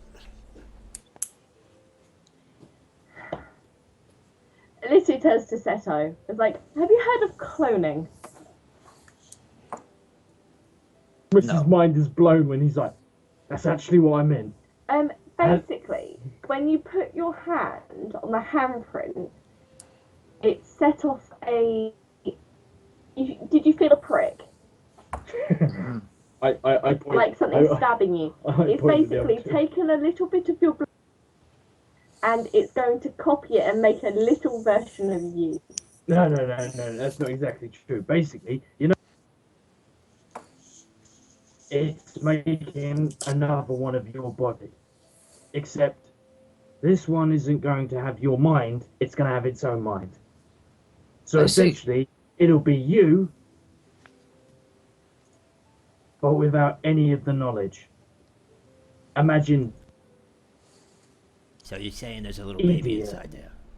So he is my And it's ancestor. going to take 11 months to get to Seto's side. He is very similar to your ancestor, except your ancestor. He is an ancestor of mine He now. is you. Sister of yours. You are his ancestor. That's what I mean. You are Seto Yeshuan. This one is going to be Setu Yeshuan. You get it? Why will his name be different? Because you said Yeshuan, and he's going to be Seto Yeshutu. Come on. Anybody? No, his name will be Yeshuvan, our family name. Oh, well, I mean, he's Right. going to be a part of your family. But I mean, cloning is a very complicated issue. How long will this take for me to see my ancestor? Hold on, you said 11 months. About 11 moons. Excellent. I will wait Doing here until 11 then. cycles in a month. Well, I mean, Like, can we 11 months legitimately later. transport? Can we transport this, mate? Because this is like. It's I'm going to take looking at 4 this, of you. It's like, going to take 4 of you to move Yes. it. This is awful. We've got like a trade caravan with us, though. Haven't we like. No, they all got destroyed, remember? Oh no, quite clearly I don't. The Orgullians, Maximus suddenly realizes. the Oh, Orgullians had he's gone. grenades. He's like. Yeah, okay, cool. I'm just right. Well, Looks like The we're lowest- staying here for 11 months. The Los is still No. the Los is still probably only like 100 feet away at this point. It's still not moving that fast. I'm just like. If You I don't- could ride the laps. I mean, we could just pop this puppy inside it, right up the hole that you were probing, and then we could just ride that thing to where we're going. I just got to tell you that the neighbors inside were very noisy, and I'm not sure if they're going to be down for us moving right in there. So we could try. We just have to slow down the character, slow down the louse. Maximus has an idea, and he looks at Seto and he's like, "Is it dishonorable to not welcome new neighbors and help travelers?"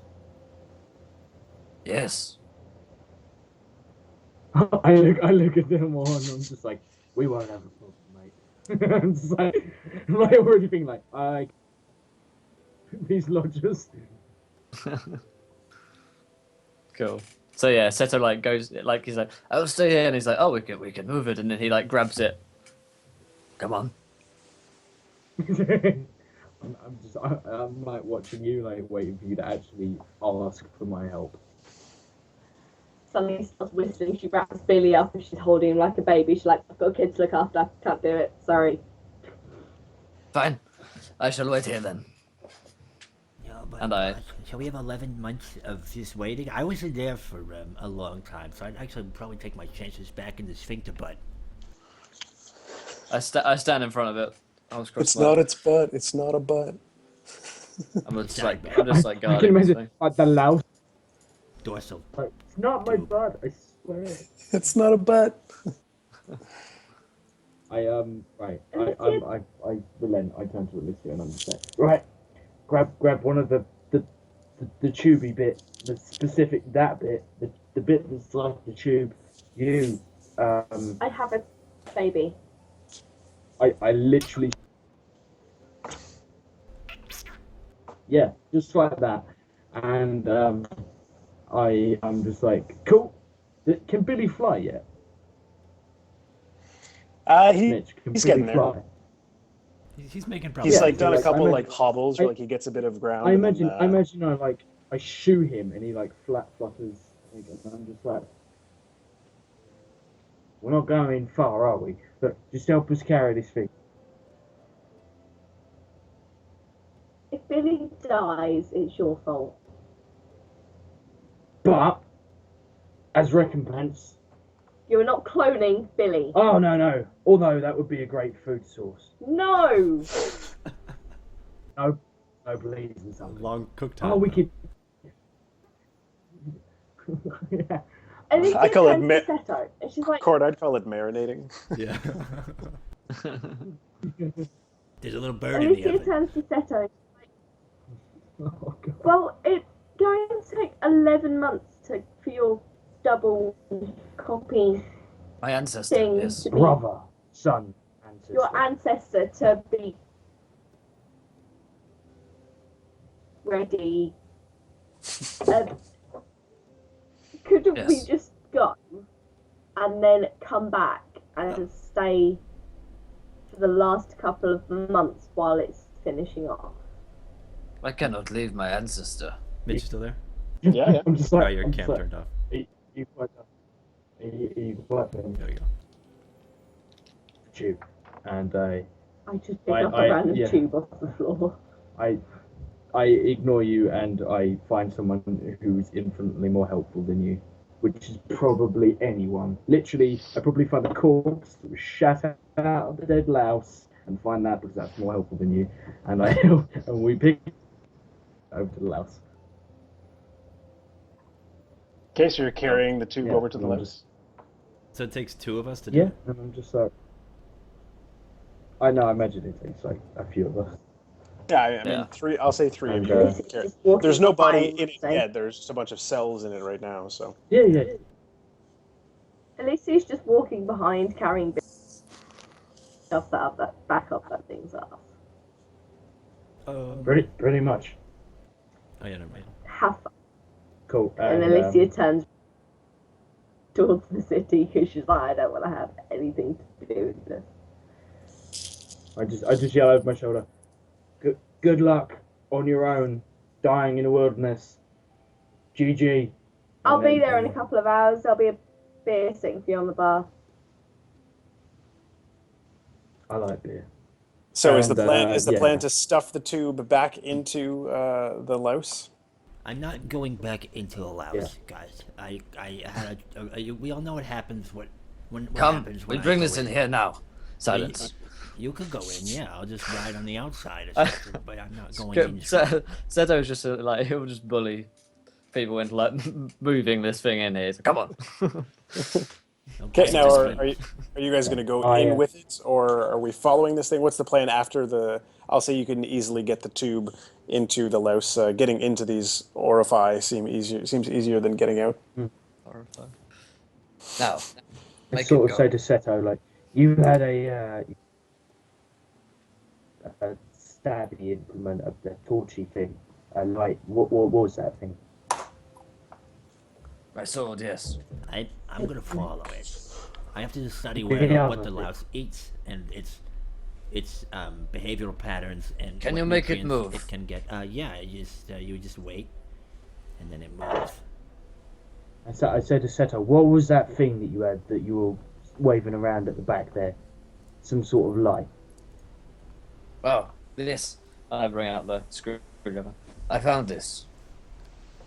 I nod and I basically say, right, you poke it in the arse, I'll poke it in the left-hand side of his face. We'll make it go north or south or Fast. Good idea. my face when Mitch thinks I'm going in the right direction and I'm not. I refuse. Yeah, and we start heading in that. So we like basically like are gonna try and tase this thing into going in that direction. Yeah, that's fine. I mean, this thing essentially functions like cattle as far as how it moves and operates. So yeah, we can maybe. Are we done for time because the hour Yep. thing? Yeah. So we'll end there with you guys sort of chirping back and forth, Maximus and Seto trying to sort of learn how to corral a giant louse Awesome. that is now birthing or sort of gestating your soon-to-be clone. This I love game it. so much. I love it. It's just like, I put my hand on it. and now as an ancestor, it's like he has to meet his ancestor. Like, Does this louse now become like the mother of your child because it's like, louse, like Mommy. Oh my I god! love So the when idea it that actually it just gets, is like, it's actually going to be coming out of its orifice. yes, Seto's actually going to birth but Setube. just a little harder, push. Setube. Oh my god. It's going to be the Setube. but it's just amazing because I love the fact that I love the idea that it just says like "do not touch" and you just hear touch. Puts his hand up. It's just like, I oh. do not read. That's actually how we killed Jekyll. So it's It's not. true. Pretty much. He's He got a bad habit he's of so just touching. curious, yeah. Yeah. Pace Oh, yourself, that's Seto. funny. Don't say- Yeah, so touch that a is thing. the end of tonight's adventure, everyone. Thank you all for carrying along. Thank you, Mitch, for running this wonderful adventure for us tonight. It was a lot of fun. And the fun, wackiness. And getting to meet Cord's new character. Delamere was a lot of fun as well. Delamere Delamere. with some last name. Delamere, son of Faramir, and brother of Boromir. Yep, that's what it is. Cool. I'm your Yep. cousin. Nobody's speaking Delamere. Hey, guys! Hey guys, what are we talking about? A ring? Oh, this is great. Let me try We that have on. to destroy the ring. Talking about how you spent the whole goddamn time in a louse. That's what we're talking about. Yeah. Yep. Pretty That much. was wow, that was something else. So thank you all for watching and coming along tonight. Starting an hour late if you're in America, this week at 5 p.m. EST, we're going to be playing on Wednesday. We're going to play out of the... No, we're not. We're playing Halloween stream. Hey! Oh yeah. We're I was so playing- excited. Yeah, you're right. Halloween stream. Ghosts of Yeah. Mistborn. Halloween stream on Wednesday. Come along for that. It's going to be a special one. We're going to be playing the Ghosts of Mistmore with Cord DMing. We'll be playing... Sydney will be joining us. She's going to be playing as well. So come along on Wednesday at 5 p.m. EST for that, 9 p.m. GMT. And then Thursday we're going to be playing West Marches once again. It is going to be Grimace on Thursday, the Goblin Festival of similar to Christmas. It's going to be Grimace, so come along for that one. If you want to get involved, be sure to join. that's so Exclamation good. point. Play, yeah. Grimace. She's also joining us for that one as well. She's going to be there on Thursday. She's going to be creating a character because she's a big fan of Grimace. Harry Grimace to you. Yeah, we both Well- celebrate Grimace. Yeah. Well, just out of curiosity, like you never mentioned Grimace to me about West Marches, and I'm a little bit annoyed because I've got a lot of Grimace shopping to do now, and I feel Yeah. like Sorry. a That's lot my of my Grimace. gold that like You gave us it on Grimace Eve now. this Blackwood is this Grimace beautiful thing. shopping. Like all these people are going to turn up and be like, I heard Blackwood's got like the finest armor and weapons, and I'm just going to decorations. I'm just like, bitch, please. And, like, Grimace Your decorations rawhide will be wreaths. real. Yeah. I love it. So, yeah, be sure to come along Wednesday and Thursday for our two special games. And in general, we're just going to be recovering from the 24-hour stream and continuing stream. Of course, you can win a copy of the Player's Handbook. Yeah, exclamation point giveaway. Go win one of these if you haven't already entered. I don't know who you are. What else happened? Go grab yourself a t-shirt yeah, or a t-shirt. hoodie. From here, we need only a few more to get sold, and they'll be shipping out soon, so be sure to go and do that. What else? I guess do some last minute plugs. So, Mitch, you've got a website. Yeah, delinear.net. It's just a fun little RPG website. I'm doing a lot more D&D stuff now, just because that's what people like. But I've got info, cool little articles on lots of different systems, different game styles and stuff. Players, GMs, tools, drop-in content, ideas for games, ideas for characters, tools, modules, all that kind of stuff. It's just for me, just for me. No, it's for everybody. It's for everyone. No one else is allowed. No. There's a secret password. It's just for me. Yeah. To get to my own website. Cool. So yeah, be sure to find us on Wednesday 5 p.m. EST for our Wednesday Halloween stream. Yes, Bad Company. I'll Skype you afterwards about some map stuff for sure. I need to go and eat some food. However, I'm dying. Oh my God, we never did the viewer decision. No, we did. Yeah, we did. We did. We did. It was the The screwdriver. The screwdriver, multi-tool, sonic yeah. screwdriver. Yeah, the multi-tool. Yeah. So, God, yeah, for a minute, I was, oh my God, we completely forgot. But no, Multi-laser, multi-tool. yes, the multi-donger, excellent. So, yeah, thank you all for watching. I'm going to go collapse, eat some food, and probably fall asleep. But until then, try not to clone yourself by accident by pressing a giant 12-foot tube with your hand, because Try it not could to get go. stuck in a giant lice butt. Yeah, that's painful. That's often painful. And of course, try not to draw too many nat ones, because we want to be here laughing when you do. Until Wednesday, try have a good time in the dungeon. We'll let you out at 5 p.m. EST when you can join us for Ghost of Mistmore. Thank you all for